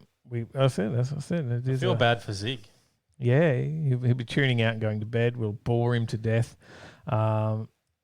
Which car did send a story through? Well, they didn't send it through, actually. It's just on the interwebs. But whichcar.com.au have a story about 8 EVs that they say will make us want to convert. Do they sound like RBs? Well, Tyler, we're going to see if we will convert with their 8 RVs that they say could make us want to convert. EVs, not RVs. Sorry. I can just say from a quick scroll through that, like, any of the ones that I possibly would get is like no. We'll just work through them. Like just for let's myself. Work through. You're jumping ahead. Oh, well, you were too with the video. So, well, here's the No, I don't want this one. You don't want it? No. Oh, not my style. We saw one of these. Not an EV. That's not an EV version. But we did see one of those. A V-dub, which is called the Thing. A mate of mine actually owned one of those, and there was one at Cars and Coffee at Gasoline. Where's that? Garage 25. Remember? Did you see that one? You were there. We've got a lot of puns going on in the chat. It hurts, all this electric stuff. Paulie says, what do you expect? Yeah. He also says, it's hard to get an amp up talking about electric cars. James Baylor says, shocking, Paulie. Zig says, this is shocking. Let's vault on over to the next one. So yeah, they're gonna do the E thing. They're saying E thing. E thing's not going to do it. Okay, so we'll move to the next one. No E thing for you. What have we got next here, mate? Is it already a no? No, just get a Suzuki Jimny. I wanted a vehicle like this. An electric Suzuki Jimny? No, I'd get a non-electric one. Oh, okay. So this is not it. This is the rival for the Jeep Wrangler or the Land Rover Defender without an exhaust. The best part about EVs tonight is the puns in the chat. We'll keep them going. We've got people saying EVs can't tow. Paulie would own an E-thing. There you go. He'd do an E-thing. Yeah. EVs can't tow. Well, wrong. You can get yourself a Bollinger. They can actually do impressive. You can tow the standard of about 3,500 kg. One of our first stories in one of the very first episodes was about one of the Ford E100, not an F100. I don't know what it was, but you remember that? It was towing like a train full of them or something. I can't remember. So the Bollinger, you'd get one of those? No. Okay, so a lot of people say... But if someone wants it, it can accommodate a payload of up to 2.4 tons. So what if they say the problem is that EVs are ugly? What about something along these lines? Yeah, but I just think you could get That's a nice looking Tesla Roadster, isn't it? Yeah, but I just think you could get, some pretty cool cars for the amount of coin that you would spend on a Tesla Roadster. I don't even know. Multiple cool cars. I don't even know what a Tesla Roadster's worth. I know I can't afford a Tesla Model 3, so Roadster's obviously going to be a lot more expensive than that, right? So, all right, it'll be priced near $300,000 US. Holy doolies! Okay, we'll move on from that. No wonder it looks good. What about off road? You want something to chuck the... That's 4 GDRs. If you want It is. Well, I thought you want some GDRs for off-road. They're four-wheel drive? I don't go off-roading. Don't go off-road? No? So you don't need all-wheel drive. You don't need an all-wheel drive? Okay. GDRs are all-wheel drive. Oh, okay. Right. You don't want something like that? Throw the dogs in the back. Andrew Phillips says Teslas are the iPhones of the car world. Yes, yeah, Apple, they are. All products priced ludicrously expensive. That's actually a pretty good comparison. I hadn't really thought of that. Yeah, that's a good comparison. Rob says my flux capacitor is bigger than yours. Well, that's nearly a segue into the latest story. Marv says we went from overtaking lane to overcharging lane. We could do an episode called that. No one would watch it, but what else have we got? Motorsports and EVs, but we've got, obviously we've got the Formula E happening these days. But here, this is a WRC car, right? Mm-hmm. Yeah, that's pretty cool. What do you reckon? That'll convince you to buy one, right? This is a electric rally SUV. Is what this is. All-purpose electric rally SUV. That's got to convince you, yeah? No. I don't know when I would ever use it. Okay, so is it because, you want something old school, something cool, old school, classic? If I was getting an E-Type, I'd want... Well, it's an E-Type, and isn't that what E-Type stands for? No. Hey, they've gone, all that time ago we called it an E-Type, and then we put a motor in it, and it was meant to be electric because we called it the E-Type. No, that's not going to cut it. No. I'm trying. Is there still more puns coming? Well, I guess the other issue is the range, right? But we've probably addressed that in a lot of stories previously. The Lucid. Yeah, big. A lot of things have big range these days. Yeah, I don't know.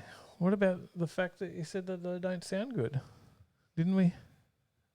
Did we just have a cool one on here before? Yeah, but it's probably just the sound of screaming tyres. When it's not accompanied by like your mang mang or your yeah. I'm not real keen on the sound of a mang mang, to be honest, but especially the ones that drive past here that rip the mufflers off to make. They believe that makes them sound better. My V6 will sound better with no mufflers. The sound of like tyres screaming when a handful is ripping them to shreds. That's there's just nothing like it. Yeah, and it's definitely not going to come from an EV Mustang. Very cool. All right.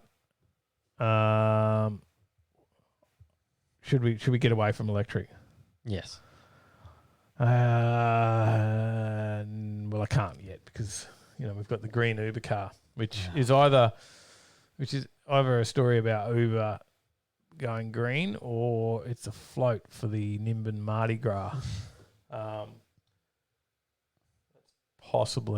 That's possibly someone driven through some paddocks in Nimbin. Uber is pledged to make its fleet of cars carbon neutral. However, they have conceded that this process will likely take 2 decades. So they're saying by 2040 they want to be carbon neutral. Yeah? Mm-hmm. There you go. Did you know, interesting fact, that that one cow actually emits about the same amount of greenhouse gases as a car? There you go. I'm not sure exactly how close my facts are, but they're pretty close.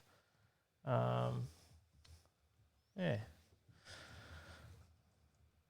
So, don't own both of them. You don't have more than two cows in your driveway, especially if you've already got a car. There you go. Uber. Beck's off. See you later. Beck. Have a good night. We've turned Beck off. All right. Shane Kane says maybe it's time for Hoff to consider EV tuning. Maybe. Talking Uber, talking electric. I believe there's something else. Drive! Would you please repeat the destination? Oh, anywhere, just go. Go! Please We've state got the your Johnny street Cab. and number. Shit! I'm not familiar with that address. Well, the Johnny Cab. The Johnny Cab, I think we've mentioned this before, is likely to happen. And China's driverless car upstart see robo-taxis scaling up in 3 years, as is a tech firm currently launching at the moment to do this. So robo-taxis are going to be an actual thing in China. And once I guess it happens there, then self-driving taxis will start to happen everywhere else. Mm-hmm. I think Uber won't be long before Uber takes it on because, if there's one thing they can pay less than an Uber driver, it will be a robot Uber driver. Yeah. So, yeah, possibly Uber drivers could be the next big job shortage.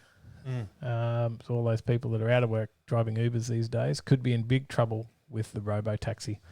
What do you think? Do you think it'll be more like the Johnny Cab? I mean, if they're voice activated and you have an accent, then you're kind of screwed. There's the actual robo taxi. They look a little same sort of colour as the Johnny Cab. You remember the Johnny Cab from the movie, right? You have watched the movie, right? You've seen Total Recall, yeah? Do you know who that guy was that jumped in the back of that taxi? I do know who he is. Yeah. He's a politician, right? Yeah. He's an American politician. You knew that? Yeah. Yeah, okay. I think there's some writing. How's the movie going, Tyler? How's Running on Empty? Did you watch that this week? No. Okay. You'll have to get onto that. That's your homework next week. Quiz. The quiz is you next week because yeah. Anyway, stay tuned. There's a big prize coming up soon too. There's a big announcement on a special giveaway. Did we mention that? We did. No, it's the title. Start of the show. It's the title. Everyone's looking at it going, come on, when are they going to talk about it? All right, let's talk some old cars. Let's get away from those electric cars. Let's talk some old car news. I don't know where I saw Dave Ray in chat there before. He might have had to race off, but concessions. How old am I, Chris? I'm 23. Not as old as you thought I was. I saw the guesses in the chat, in the Discord. 50. I thought I was 50. Must be the beard. Chris Young thought you were 50 plus. And then said, then they said 48. And Crazy VN thought you were 65. Shit. Matty Crick was close. He guessed 24. Yeah, just the other way around for me. Oh, yeah, you're talking about you. Yep. I'm only 42, guys. 42. Concessions for classic schemes announced in WA. Story from which car? From Street Machine. The WA Transport Minister has announced that concessions for classic cars scheme will kick off in early 2021, so next year. So that's great news for people like Dave with his Monaro over there. He'll be able to get a 75% registration discount. And on as well as that discounted motor injury insurance, if you're a member of an approved car club and drive a vehicle or a bike that's manufactured before 1990. There you go. There you go. That's awesome. So more than 30 years old. Bit like a club reg over here then, right? Very similar. Yep. So they'll be able to use, able to access 90 days of on-road use. Mm-hmm. So split into 30 days of free G'day, driving Mavo. and 60 days for club runs. G'day, mate. Thanks for the coffee this morning. So 60 days for club runs, 30 days for free driving. Hey? Didn't bring me one. You weren't here. Your problem. Could have delivered it. Your problem. Uber Dave. Your problem. Johnny Taxi. There will be logbooks. No special number plates, just normal number plates. So a tag will be fitted, though, to the existing plates. So there'll be some sort of thing. So you can form your own club as well if you have 30 friends. If you have 30 friends or acquaintances that all have classic cars, and you can form your own club. Maybe we need a Overtaking Lane club. Could we start it up and have access across every state in Australia? I wonder how hard that would be. We can contact them all. Yeah, we should do it. The other thing is, it is pre-1990, but it's not like, because that's 30 years, right? That's older than 30 years. But it's not a rolling 30 years. It's just going to stay pre-1990. Oh. So if you've got a 91 car and you think... a 96 Nissan Skyline. Yeah, and you think, oh, it's only this far off before I get it. No, because it's just only for cars before 1990. They may change that later on down the track, but at this point, that's what they're saying. It's only ever going to be for cars older than 1990. There you go. Mm. Yeah. Any comments? Yana says logbooks. Half the reason I gave up trucking. Mavo says you just have to turn up, Tyler. Yeah. He's not even been there once. No, I did actually talk to myself about it recently. Talk to yourself about it? Yeah. What did you say? Did you agree with yourself? Yeah, I came to a consensus that I need to get down there. Good job. We've got a couple more stories to go. Just a couple more before we get into the big quiz, the main event, and also announce the giveaway. The big giveaway. Mm-hmm. Talking about that, Subarus. Yes. Subarus are talking. Subaru may be developing a baby hot hatch. Yeah. With Toyota DNA. So this is like a Yaris combination? I don't know. Is that where they're going with this? Because you got the Toyota Yaris GR or something coming out soon. The Gazoo Racing. Yep. Oh, yeah, that's what GR stands for. Oh, yeah, Yep. that makes sense. It is possible that the new rally car model could be based on the Toyota CHR GR Sport. So the CHR model, GR Sport. Okay, that's interesting because I don't mind the shape of the CHR, which it does look sort of similar in that Subaru picture. Visiv, apparently. I think. What is it? A Subaru Hi-Vis? Visiv. The Subaru Hi-Vis. An alternative theory is that the model will be based on the Toyota Yaris Cross.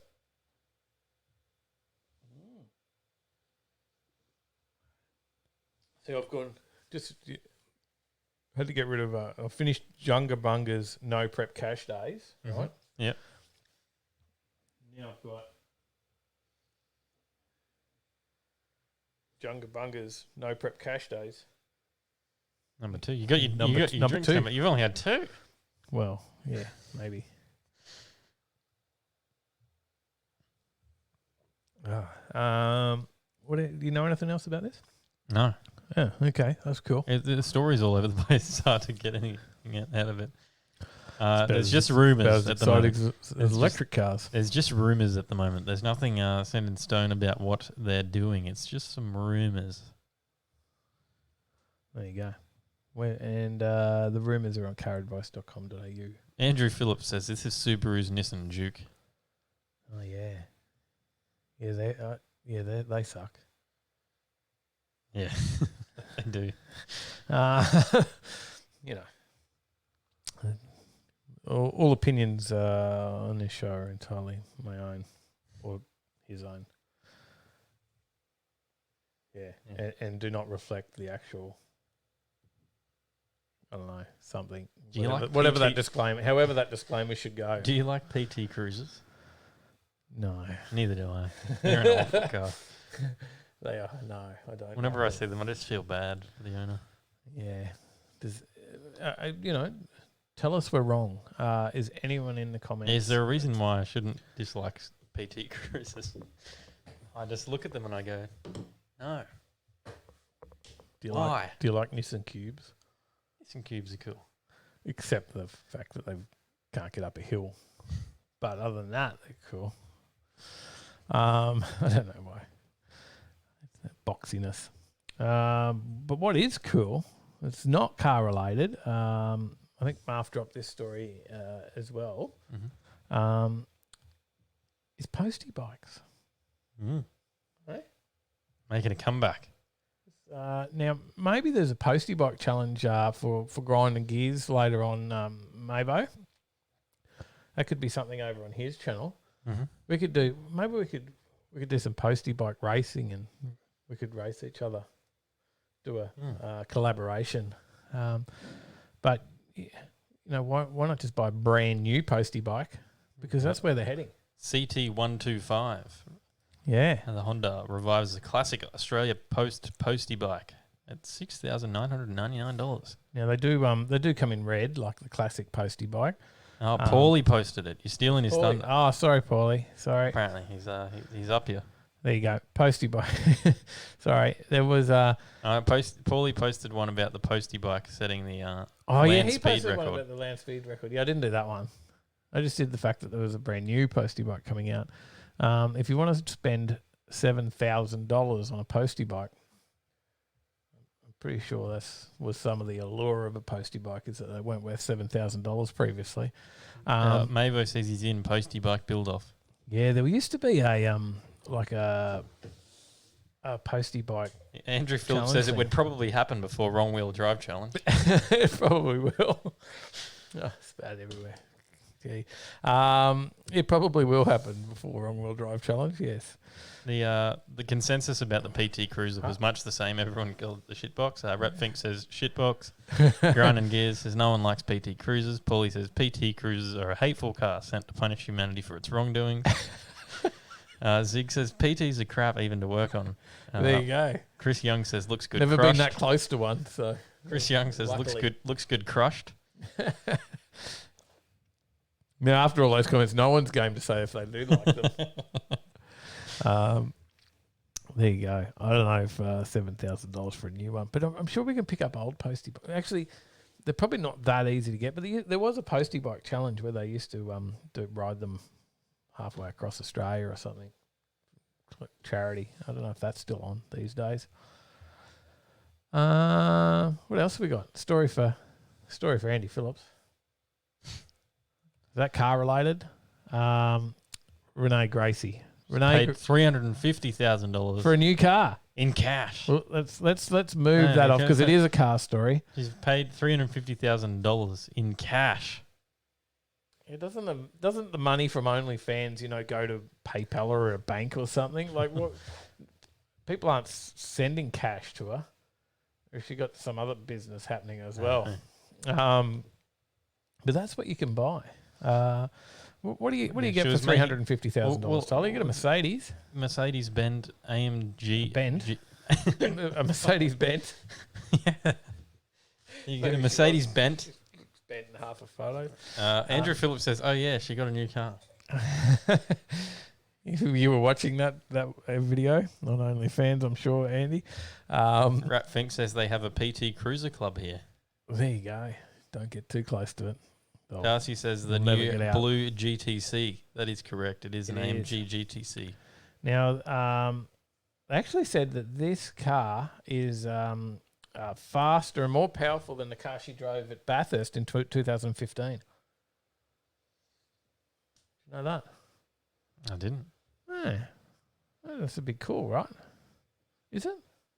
It wasn't a V8 supercar. She was in a V8 supercar at Bathurst in 2015, yeah? And she was Super 2. Super 2. Wouldn't that be like 700 horsepower or something? I don't know. Anyway, it's got a top speed of 332 kilometres an hour. There you go. Nice car. Not my type of car, but it is a nice car. I don't think I'd spend that on that. What would you spend $350,000 on, Tyler? Oh, 3 GTRs. I'd probably get a GTR. Yeah. I'm not sure.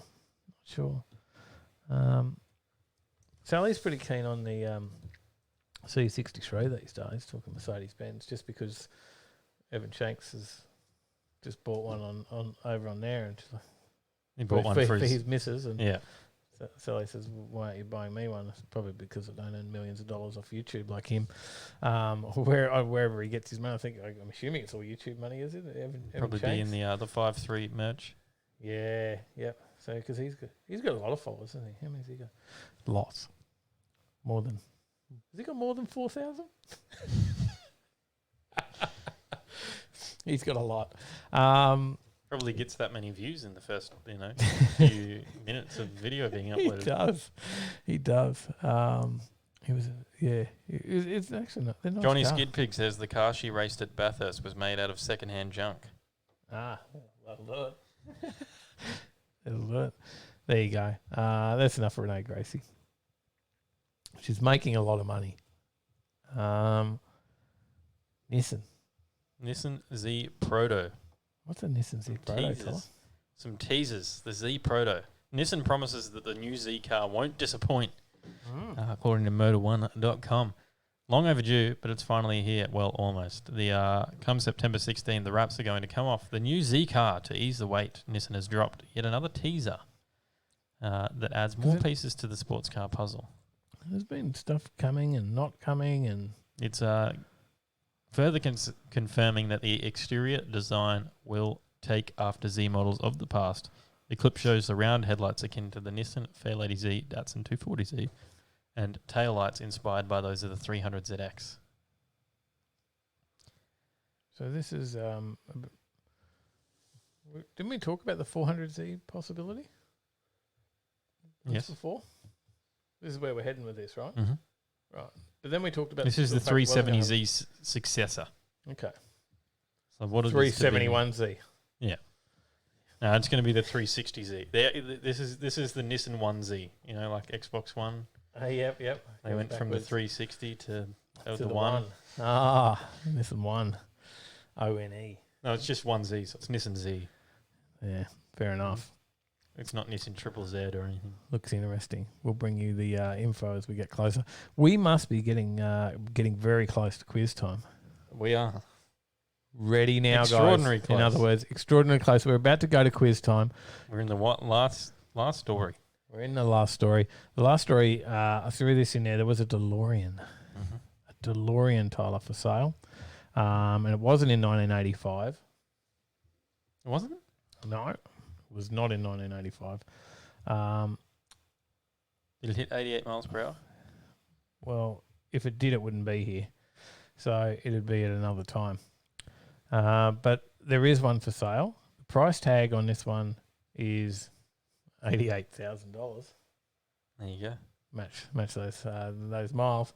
Now we saw one of these at 782 Motors. Mm-hmm. There is one in there. Now I thought, what are you talking about? There's one for sale down there, but I can't find it listed for sale at 782. So it is at 782. It's owned by someone and they're not giving it away. So either they're on display or it's part of his personal collection. Yeah.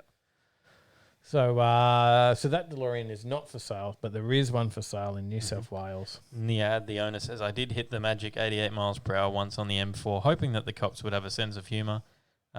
He said nothing happened, so I guess it does need plutonium. There you go. They don't look the same without all the bits and pieces on it to make it look like the actual car. But the DMC-12 was produced in Northern Ireland in 1981 and or between 81 and 83, so during 1982. And the manufacturer went bankrupt. That's what happened. Yeah. Yep. So 9,000 models were built, and almost all of them were left-hand drive. So there you go. That one has 35,000 Ks on the clock. Who was the owner of this one? It was formerly owned by WWE wrestler Sheamus. Well, yeah, Sheamus. He bought it in 2015 for around $55,000 US. There you go. There you go. Apparently brings a lot of people into that guy's business. Obviously not enough that he wants to keep it. Mm. So it must be quiz time. Have you got some people in the quiz? We do. Hang on, I've got the slide. Look. Boom. Oh. Hang on. We got the song. Now the 30-second delay. We got the song. Tick tock. Oh, I'm guessing mute the YouTube because that's going to be distracting. Yeah, it will be a bit distracting. Yep. Because there is a big delay. So don't rely on the pictures. But how are we going? We've got everyone here? We do. Yes, you do. Oh, yeah. Oh, look, this will keep you on your toes tonight, Tyler. Introductions, Tyler. Here, introducing in the onto the channel. We have Marv as usual, a resident champion. As usual, Point. at This point, 16 weeks as usual at this point. Hey, Marv. But he did announce that last week that this will be his last week on the quiz. Win or lose. This will be the final week. So I thought, make it a special one. Let's get two of yous in there. And if I make it, I retire with technically a 30-3 record. Like GSP, I avenged every loss I had. So the three people I lost to, Scotty, Sally, and Zane, I came back and defeated them. But everyone else I've taken out. And this is the last one. So if I get it, Tyler, you got to put the tyre shine on the tyres for me, get it all nice and sweet for me. Well, we'll get to that. We'll get to that. Tyler's finishing the introductions. And we've got Lil Phil, Andy Phillips in the Discord for the first time. Welcome. How's it going? Good, mate. Good. Did you have a drink tonight just to warm up? I haven't. Drank. Oh, you've gone like, I've got to. The pressure's on, mate. I don't go to Scott's on a Thursday night anymore, so my Thursday nights are sober. Now you're busy working. Yep. Busy up there, mate. Oh, there's always something to do. Yeah. Slowed down a little bit after all the coronavirus stuff, but it's still full on all the time. Mate, and what do you got going? You got a Sora or something going on these days? Did you buy a new project? Lexus. Lexus, that's just right. a daily. Oh, there you go. Is it all right? Yeah, I'm loving it. I got rid of the Sleeker. Sold it for what I bought it for, so. Well, that's all right. I think half the people have sold their wrong-wheel drive challenge cars. Well, I did it up. I raced it. I blew it up. I sold it. I had my fun. And got your money back. Yeah. Yeah. That's pretty Minus good. what I spent on it. Pretty good effort, mate. Pretty good effort. And we've got another... G'day. Evening all. G'day, mate. G'day. And now your second time back on the quiz, right? Third, I believe. Third time back. So you're nearly a seasoned veteran. Third time lucky, they reckon. So, but now the way it's going to work tonight is now for you two guys, your scores combine. Yeah. So, so that's how it's going to work tonight. So your scores get to combine. So, and then I guess if they win, there's no giveaway next week because they just verse each other. Yeah, that's right. And then we see who the champion is out of that. So, Lil Phil and will be one team, and the other team will be Marv on his own. With all your friends over there, Marv, on your own. Yep, me, myself, and I, and Invisible. So we don't know if team is beneficial and makes it easier or harder yet. Well, we've no idea. This is all new, but surely, they say two heads are better than one. So we'll see what happens. I don't know. Ask the Tasmanians about Couldn't get anyone from Tasmania. There's some in the chat. Sorry, we've offended you. Much love for Queensland, guys. but we also put shit on Mad Kiwi when he's here too. So, but not about two heads, about other Kiwi-related jokes. So that's how it's going to work. But there is a prize. There is a prize on offer now. There was a prize. Now we have a special prize, a special giveaway, because there was always a special 16-week prize. But then we lost that. Yes. So unfortunately, the business that had put up the prize for 16 weeks was You Drive My Supercar. Unfortunately, that business didn't get to continue. There were some issues there. Hopefully, it'll come back one day. But You Drive My Supercar doesn't exist anymore. The Lamborghini is not there to take Marv around the track if he wins. But Tyler, what is there? What could there be, Marv, other than the rear wheels? You drive my R33. Yeah, you drive my Skyline. I heard that. That was what you wish. But we have got someone has contacted this week and said there should be a prize. Yeah. They Rob from JRM and Anthony spoke to me, and this prize is being offered to you, Marv, to take you out for a run in the passenger seat of Gorn. So there's some incentive to win. The EG33 WRX. That is very acceptable. Thank you very much, Rob. And, wow. Hopefully get to try to feel the launch control in that as well, because that's pretty bloody impressive. So no pressure. That's if he wins. Yeah. That's right. Only if I win. Only if I win. That's right. If not, I go out a loser with nothing. We do have an old set of tyres. We'll send you tyres. Tyler's old tyres. We'll send them up to you. So you can skid Tyler's R33 tyres. I'll put them under the BYO. Bring your own. Bring your own car. No, all right, Tyler. Now, what about the questions tonight? There is 16 questions. I thought it's important that we mention how many questions there are, and that we're not just adding on questions until we get to the right score that we want or anything like that. There is a number of questions. Does that include your bonus question? I've actually put here in my bonus question says, I hope I don't need one. Okay. There is 16 questions. Now, I did say there were some hard questions in here, and I did say I don't know whether that benefits or not, right? Because what they needed to do was be trying to find out who the what the competitors' subjects were and try and get that. But I don't know, they're tough questions. Yeah, and there's no multiple choice. Well, at all, for the whole lot. Yeah. They're waiting on me to screw up big time. So do you still win if it's 0-all? Well, then, No, it's gotta be there's one, got to be at least 1-0. one. There's 1-0. A 1-0, though, does win. A 1-0 wins. There only needs to be one right question tonight to win. G'day, Rob, Custom Dream Industries. How you going? G'day, mate. G'day. All right. So, is everybody ready?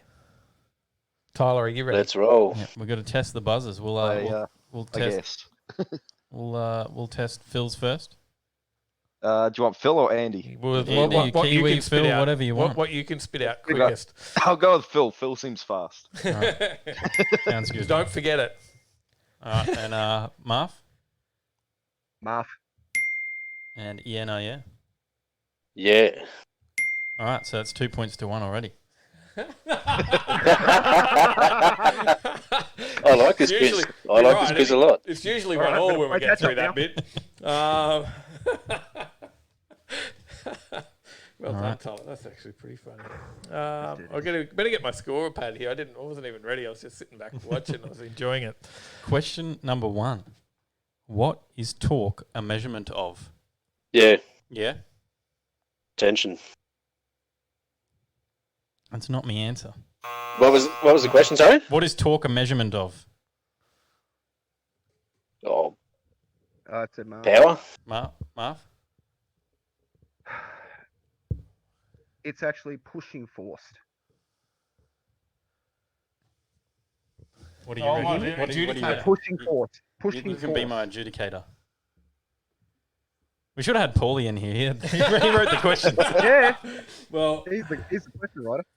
I think we'll let the points go begging on that one. Paulie had force over distance. Technical. That is the true scientific term. That's correct. Technical. No points in question why. 1. Yep. That's why I was being layman's. And Anthony's in the chat, Marf. He said he just changed over the 6 speeds as the last one broke, so it's ready to rip. Don't make me shake even more. Question number 2. How does a trans brake operate? Marf? Yeah. Trans brake holds the transmission in place. Like, if I want to How break does it it down operate? properly. How does it operate? It's Paulie, remember? By push button. Not It's that's like not what it- that's not what he said. Yeah. It's line pressure. Phil? Phil? I'm hoping I get this right or it's got to kill me. It engages the drive and reverse gears at the same time. That is correct. Nailed it. Yep. That's the one question I would have got. All right, 1-0. No pressure, Marf. No pressure. Question number 3. How is octane rating calculated? Marf. Marf?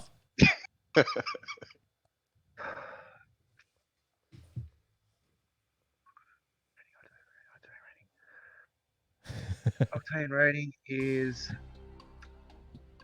the force. Yeah, that's it. The force and efficiency. No. It's the force and the efficiency of the petrol. So the higher the octane, the more efficient it is. That is not the answer that Paulie had here written for me. Paulie's going to write it all away. Doesn't have to be word for word. Doesn't have to be word for word, but there's one word that I'm looking for that you didn't say. Does anyone else want to have a go? Oh, I could take a stab, but I don't know if I'm right.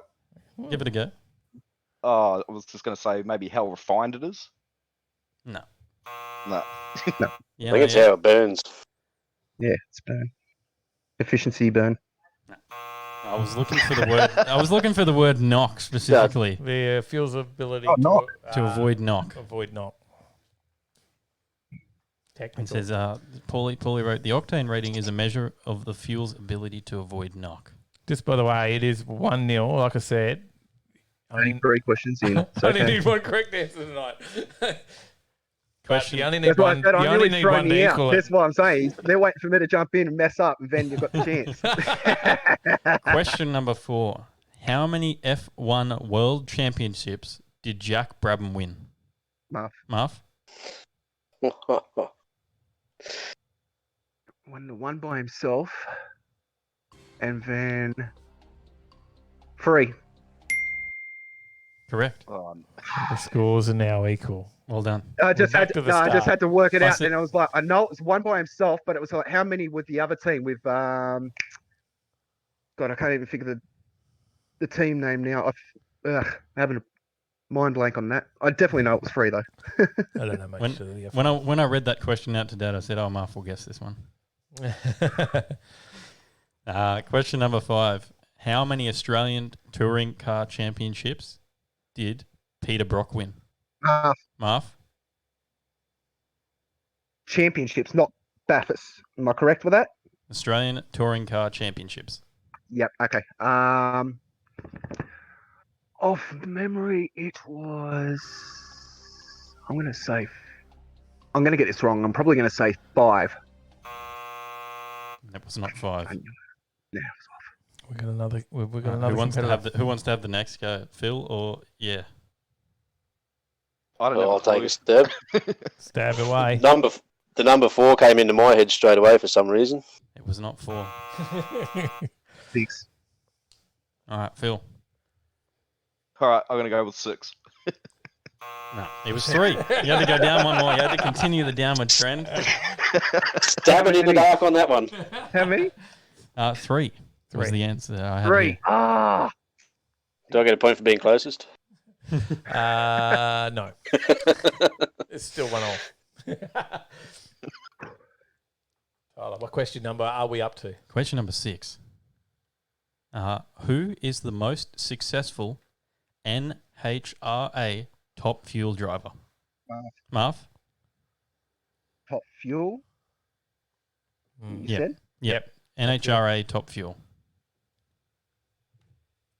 Used to be Joe Amato. It is now Tony Schumacher. Correct. Oh, got it. That may be a throw off to the light I mentioned 27 times in a video the other day. The Schumacher brand lights, which are from the legendary Schumacher family. From Don Schumacher started the Schumacher brand, and Tony Schumacher being his son. Question number 7. Which was the first car to be built in Australia, and what kind of engine did it use? Marv. The first car built in Australia? Yeah. Australian car or actual just any company? It just says which was the first car to be built in Australia, and what kind of engine did it use? Oh, okay. So it's a Ford. As for the motor, 6. 6-cylinder. No. Any That is guesses? incorrect. Any other guesses here? Oh, I wouldn't have a clue. It's a pretty tough one, actually. It's out of my league. Yeah. I had no idea either. I really Oh, admit. God. Far out, Paulie. And I I'm just sure read that. Was he throwing a comment in? Probably a Model T with a steam engine or something stupid. What is it, Tyler? What is it? It has a steam engine. He got half of it. Yeah, it's the a points did go Phaeton. back. It's a Phaeton, and it's steam powered. I'd never heard of it. Oh, I would have never guessed that. Nah. Wow. This is called the hard quiz. You get to 16. Hey. I got one, that'll do. You are in the lead, Muff. Still 2-1. 2-1 in the lead. Stretched right out in front now. I know, big time. What question number are we up to, Tyler? Number 8. Halfway there. Oh, Halfway there. Question number 8. Which was the best-selling Holden all time? Marv? Commodore.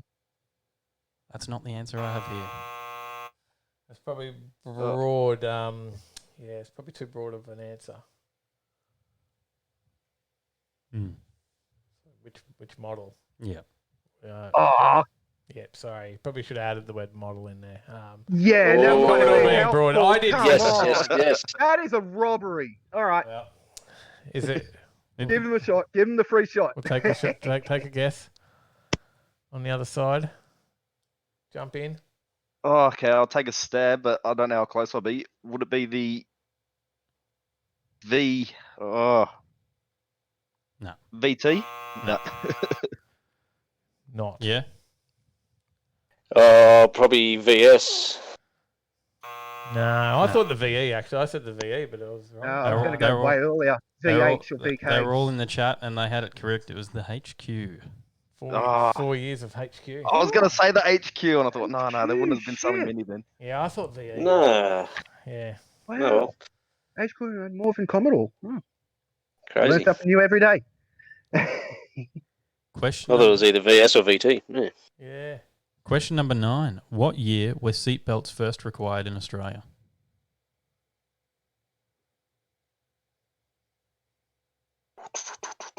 Well, Phil, I'll take a stab here. Yep. 72. No. Yeah, or Marv? Who's next? Who wants to have another go? I think it's Marv's go. Marv. Marv? What year for seatbelts in Australia? Yeah, I know. I'm thinking this. Jump on in. Oh, Time I is won't be able to ticking get down. an exact year. I'll say 67. No. Yeah, no, Or 50s, I reckon. Late 50s. yeah. 1970. 1970. Oh, There you me go. and Phil are right in the middle. Well, I know the 60s Fords didn't have seatbelts in the back, so I thought, well, it'll have to be after the 60s. Question number 10. Paulie left me subjects. I probably could have read them out too. These are general car questions. Question number 10. Which year did Ford produce their first car? Marv? Model. No, it was before Model T because that's first mass produced. 1904. Unfortunately, incorrect. I thought it was earlier than that. Can I say 1890? No. Yeah, no, yeah? 1908. No. It was 1903. I knew I was free of the four. That was so close. Damn it. That was close. Question number 11. Which is the longest straight road in the world and where is it? I wouldn't have guessed this, but Ooh. Did Paulie actually know any of this stuff? Paulie knows a lot of stuff. I wouldn't be surprised. He's just if not he quick didn't. enough on the buzzer. Country? Did you say what country? Which is the longest straight road in the world and where is it? Oh, okay. I'm going to say Marv. Yep. That's a good start. That's a good start. I'm going to go for it. We'll say. Oh no, I'm going to stuff this up, but it's definitely here in Australia. And I'm going to say it's either the 90 mile straight or yeah, I'm going to say 90 mile straight. It is not in Australia. I know there was one I saw in the States the other day, and I got a feeling it was it, but I have no idea what it was called. It is not in the States. Oh, Yeah, no, yeah. That narrows it down. It's in another part of the world other than those two countries. How many countries are there? Any guesses? Sorry, boys, I just dropped out for about 15 Oh. seconds there. Did you get the question? No, I didn't. Well, you're the last one up. It's not in Australia and it's not in the United States, but which is the longest straight road in the world and where? Oh, no, I seen something about this the other week. It's Saudi Arabia, isn't it? It is in Saudi Arabia. Do you know what it was called? Do you remember? It had a Yankee name, like one of those numbers. It did. Oh. Now this is a stab. Highway 85. No, it was Highway 10. Did we give him half a point for the Saudi Arabia? Because that was pretty good. I think we give him half a point. So we'll press both buzzers at the same time. You get half a point. So, Marf, you're only half a point in front now. It is 2 to 1.5. Question number 12. I almost lost where I was. And when it starts going over 10, I forget. I can't count anymore. Run out of fingers. Question number 12. Which is the most expensive car ever sold and for how much? Who's old Marf? Marf? Ferrari 250 GTO. Yes. How much? Amount? I don't remember it. $70 million. Is that Australian? No, US. It was 44 million US dollars, but you had the right car. Oh, So you 70 Australian, was it? Nah. It's 44, but you get half a point because you got half the answer. So an I've halves got now. 1 point lead. I've got that 1 You point got lead. your back. 1 point lead back. All right. Question? 13 now, Tom. 13. Yes. Three question questions number left. 13. 3 questions left. Four questions. Four questions left. 13, 14, 15, 16. Oh, yeah. Okay. Question number 13. Can't take your shoe off. Yes. Question number 13. The interior of which car got some upgrades this weekend? Phil. Yeah. Phil got in Phil, first. I heard first. Dave's HJ. Correct. To think about it, There's then, too. I thought you there's were my all lead gone. It's 2.5 all.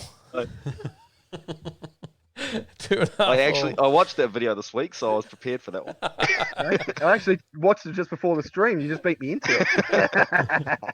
Question number 14. What product do we put into the HJ? Marv. Yeah. Marv? Stinger Roadkill. Correct. Oh no. This time delay's killing me. That was really close. That was Nelly the same time, but Tyler's calling it off the light on the Discord. Which one lights up? Question 15. Who was the video sponsored by? Yeah. Marv. Schumacher. Correct. I could have went the wrong way and thought it was Stinger, but it wasn't. It was Schumacher. Question number 16. Why has the interior been delayed for some time? Phil. Phil. Yeah. It was coming from the States. Oh, wow. It's pretty close. Oh no. It's pretty I close. just made it 1 point. He has made it by 1 point. Tyler. 4.5 to You're by 3.5. 4.5 points to 3.5 points. That was a hell of a challenge. Andy, you were a bit nervous tonight coming on. You've got the hardest one to come onto with no multiple choice questions. There you go. That made it a challenge. Got a couple in there though. Yeah, you guys were very close. Yeah, it was pretty awesome. Now, just so you know, Marf, the guys did say win or lose, they'd give you that prize. So, but you did win. So. Look, I appreciate. I would have just said no on the loss. I would not have accepted that. It's just me, personal principle. I do not accept prizes as a loser. I had to earn that. Fair enough. But mate, you are going riding in Gorn. Right? Oh God, thank you guys. There you go. So hopefully you watched that video at the start tonight, and a bit of refreshing on that how it video goes. a few times over the past few months. It is the highest ranking video for the search term of EG33WX. Yeah, there you go. So it's made its way to the top of the page for that one, and there is a few of those videos. So it is cool, and it's been pretty well viewed. I think there's probably 5, 6, 7,000 people or something watched it. I don't know, a couple, right? So but it's a very, very impressive car and very It's 6,100 views. very well known these days, and mate, that should be a pretty quick lap. So we'll be in touch to arrange that. So now That won't happen till early next year, guys. I will say that. I won't be coming down very soon. we'll I've still got lots of work to do on Crostita in the meantime. we'll work it out. We will work it out, but it is there now. Andy, now that you've broken the quiz, popped the quiz cherry, will you be back to have another crack? I'll definitely have another go. Try and come a bit more prepared, but I was somewhat prepared this week, I think. Well, I think this is probably going to be the hardest quiz ever. I don't know. I don't know what Marth's got in store for people. It was the hardest quiz I've ever had in these 16, or even in all the weeks I've had. All the previous ones Paulie did, all the previous ones you've done, Tyler. That was torture. It was a bit hard. So that's what you can expect right at week. I'm literally shaking. That's what anyone can expect at week 16 now going forward. But of course it is a bit easier in a normal week. And Marth's stepping down, so we've got a giveaway going now for 2 new challenges to go head to head. As Marth's going to take on the role of helping me write some questions. Right. Yeah, that was another good week for you, mate. You nearly got the full points on one of the toughest questions there. Saudi Arabia, you'd only just seen that. That was pretty well done. That was a freak one. That that was pretty well done. Absolute freak. Came in handy, bro. Came in handy. That really put the pressure on him. Yeah, I was sweating. That was good. That was good. That was a lot of fun, guys. So, but it all starts again now. It is up for a new challenger. We need a new Brain Dead Muppet. Does that mean you lose the title of Brain Dead Muppet now? I never lose the title. You're not going to relinquish that, will you? All it means now is there is a Brain Dead Muppet Hall of Fame. I'm the first member. Who's going to join me? There you go. So put your name in the Discord, guys. Let's see how you go. Get on over to Discord. There is the prizes on offer. I'm not sure if we can offer that again at week 16. We'll see. But you got to get to week 8. You got to get to week 8, and then there's some merch on offer. There's a shirt there for that. Did you get your hoodie, mate? You got your hoodie, didn't you? Yeah, I got the hoodie about 3 weeks ago. We waited till it heated up. So soft and fuzzy. It's beautiful. Yeah, we waited till it warmed up a bit for you before we sent that. Yeah, I know. Oh, it's been windy up here, so I've been using it anyway. Good stuff, mate. Good stuff. All right, guys. Thank you very much for taking part in the quiz. You now take the title of quiz master for question writing, Marth, going forward. Yeah, I do now. And can I just say one thing before I go? I want to say thank you to every single one of you that are watching this, that have supported me this whole time, be it the Marth Garage, be it on here on Overtaking Lane, the trivia, be it in the comments. Thank you all. I really appreciate every single word you guys say to me, good or bad, up or down, it doesn't matter. All it does is keep pushing me and inspires me, and all I can do is thank every single one of you. Mate, well said. And a great effort, mate. Definitely a bloody good effort. And to come out tonight, that could have been anyone's really with those questions tonight. So, but we know you'll be on here. Maybe you'll come and ask some questions. Maybe. We'll see how we go. There you go. The Marth Hoff wheel is the call now. So we'll let you guys go back to chat, and we'll let you go back to chat to watch the Marth Hoff wheel. No worries. And cheers, fellas. Have a good one. I'll give it a spin. And thank you guys. Appreciate well done. So Tyler's probably not prepared with the Marth Hoff wheel at all. No, I'm replying to people in the chat. Forgets that that's something we did. Marth did well. You suck, Marth. Love Scott. Well done. So yeah, Discord's just a chat app like Messenger or something. Yep. I don't know. And it's free to access. Yep. It's easy there. We can run things in the. It runs like drawers in there. So if you click on an emoji, we can draw a random person from that. Yeah. There's different things you can do. Tyler's got to set up actual other things that do things like announcements and let people know when videos are out and stuff like that. But he hasn't done any of that. He's just set up the giveaways. Yeah. And then you can get across there and learn we set up the giveaway. Some inside stuff. We set up the quiz one week. It was just a random thing. We just went, I just said to Dad, I said, I can do this thing. We should do this. And then you were like, and it just happened. Let's do it. It just happened. But you also, there's, you might get some teasers in there. You chat away to us. Tyler's in there reading, never talks. I post emojis every now and then Should talk thing more. that, I do when I do. Talks about as much as he does normally, I guess. But there you go. All right, we got spin it up. Mhm. Let's spin up the wheel. See who comes out on top this week. Marv. Oh, It's the music that everyone loves. is it? Yeah, Really? they asked for me to bring it back. When I took it away, they complained. The next video of the HJ.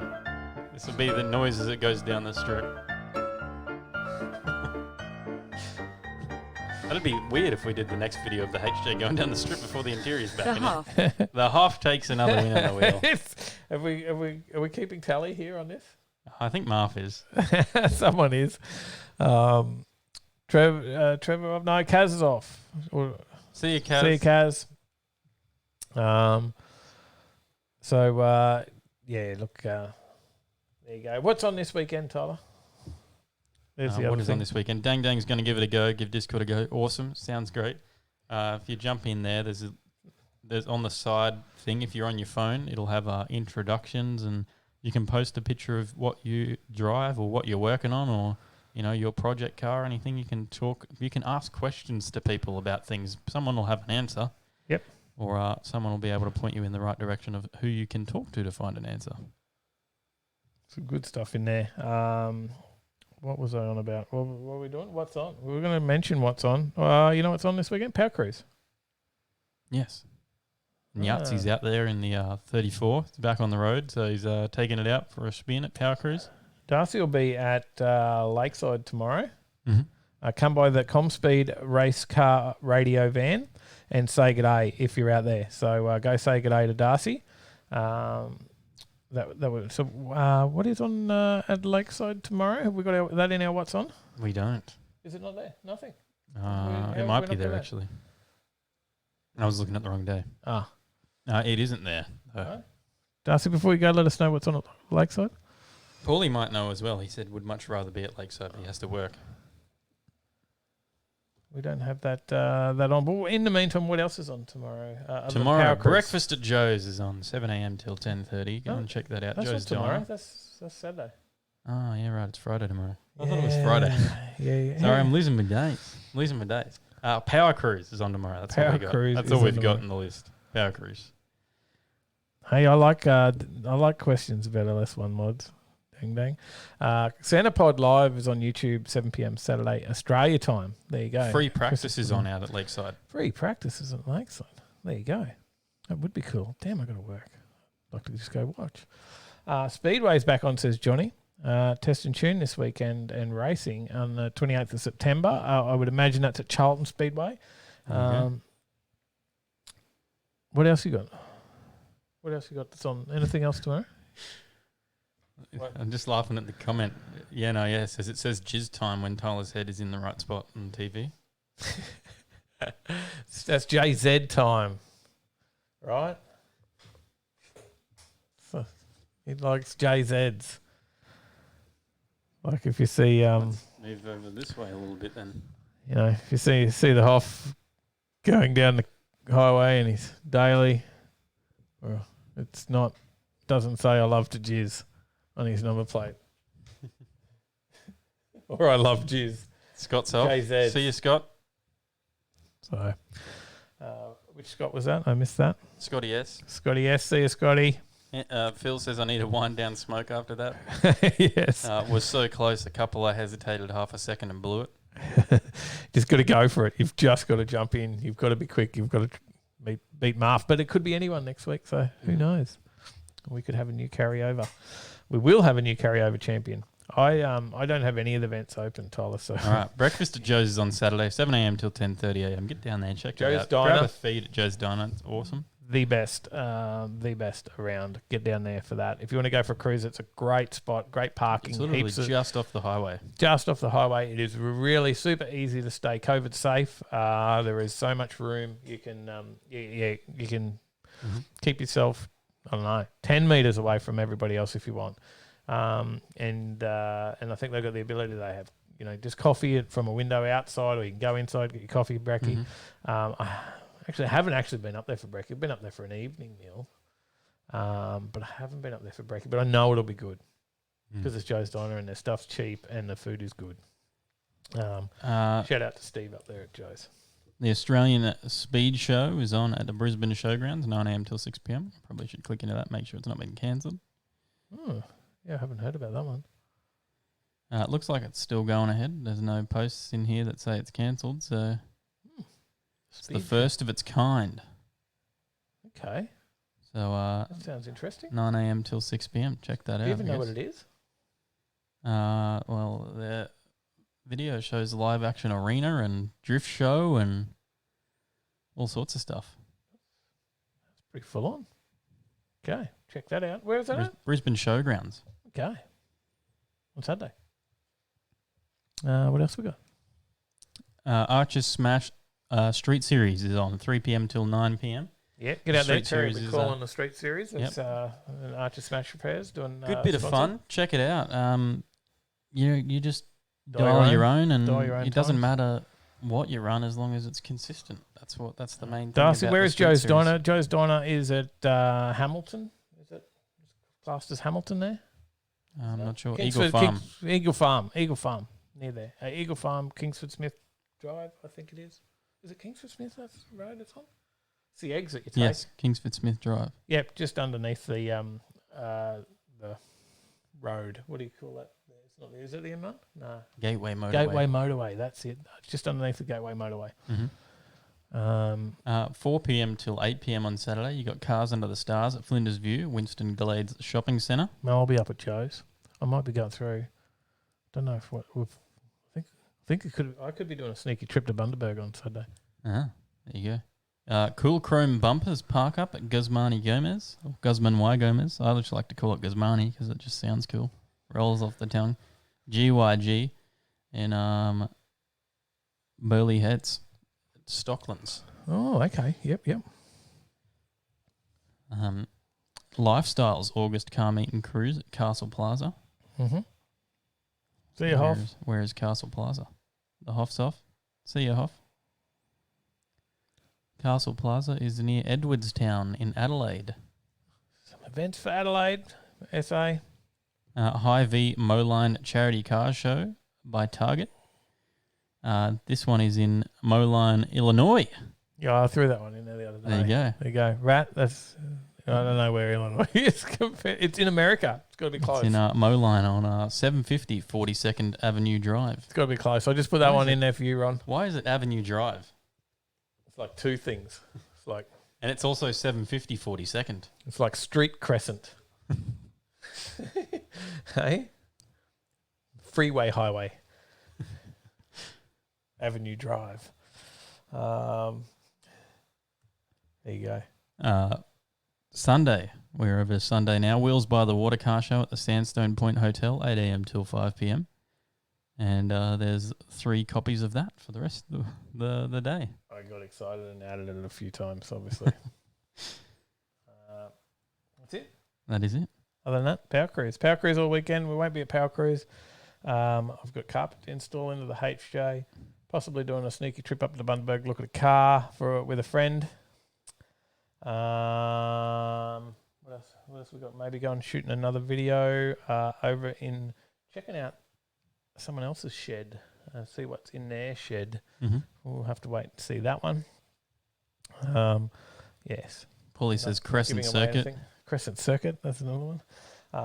We'll no giveaways on that video, but we're going to have a look in someone's shed and see what projects they might have in their shed. Because I've always wanted to do a video segment, what's in your shed. Yeah. And we sort of started, but they were giant sheds with 782 motors and GC restoration. But now we need to see something a little bit smaller, something that... A little more personal. Yeah. What's in your shed? Eh? Like Peter McKinnon does everyday carry, EDC. So it's what's in your pocket. Okay. So, what's in your pocket. There's an Adam Sandler song about that. Yeah? What's in his pocket? Phone wallet. It starts out with phone, wallet, keys, and then you got your phone, wallet, laptop, passport keys. And yeah, right. What's in your pocket? Absolutely nothing. Yeah, mate. I got nothing. I usually just leave the house with my phone, wallet, and keys. Yeah, no, nothing. Lots of pockets too. I got nothing. So we'll have to look at what's in your shed. So that'll be it. Anyway, that is another That's week it for the show this week. Can you take the ute to Joe's? No. I'll break the clutch more. Need to get that up And to. Paige is asking, can I go with you? I can take the Skyline.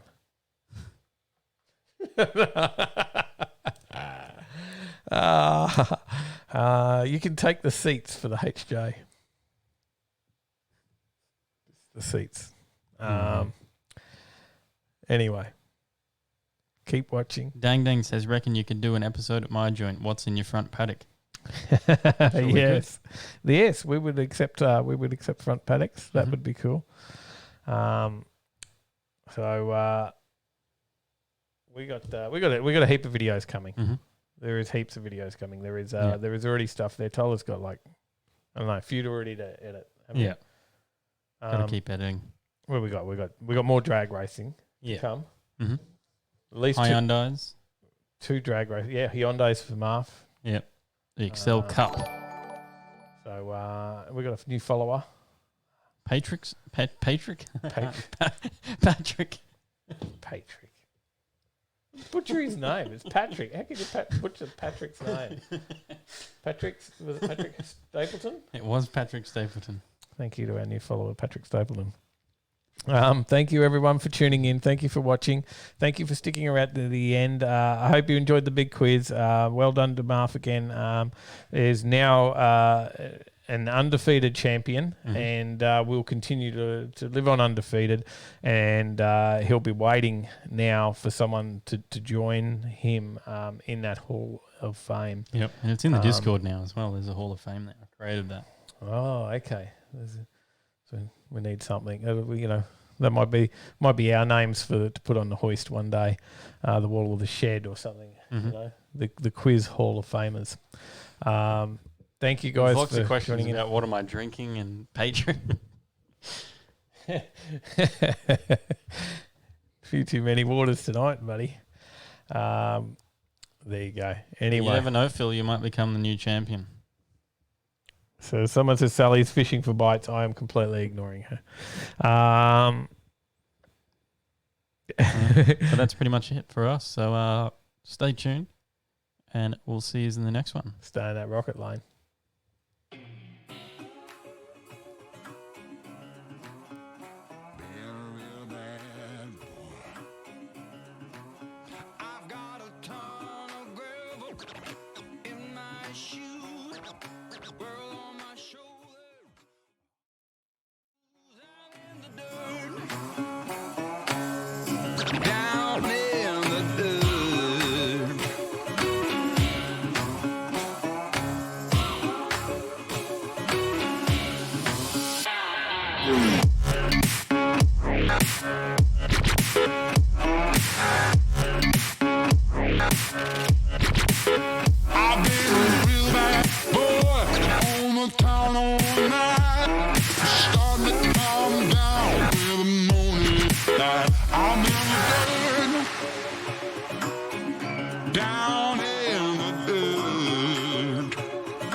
Ego boost.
You can call me stupid.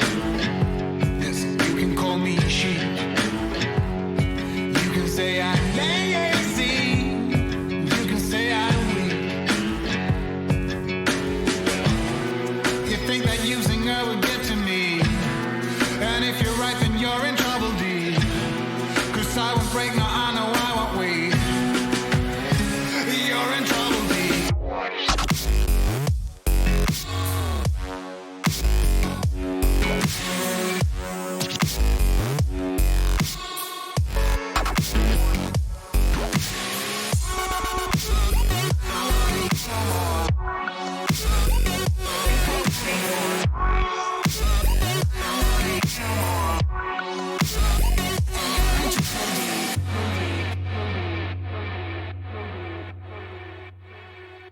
But when it comes to her,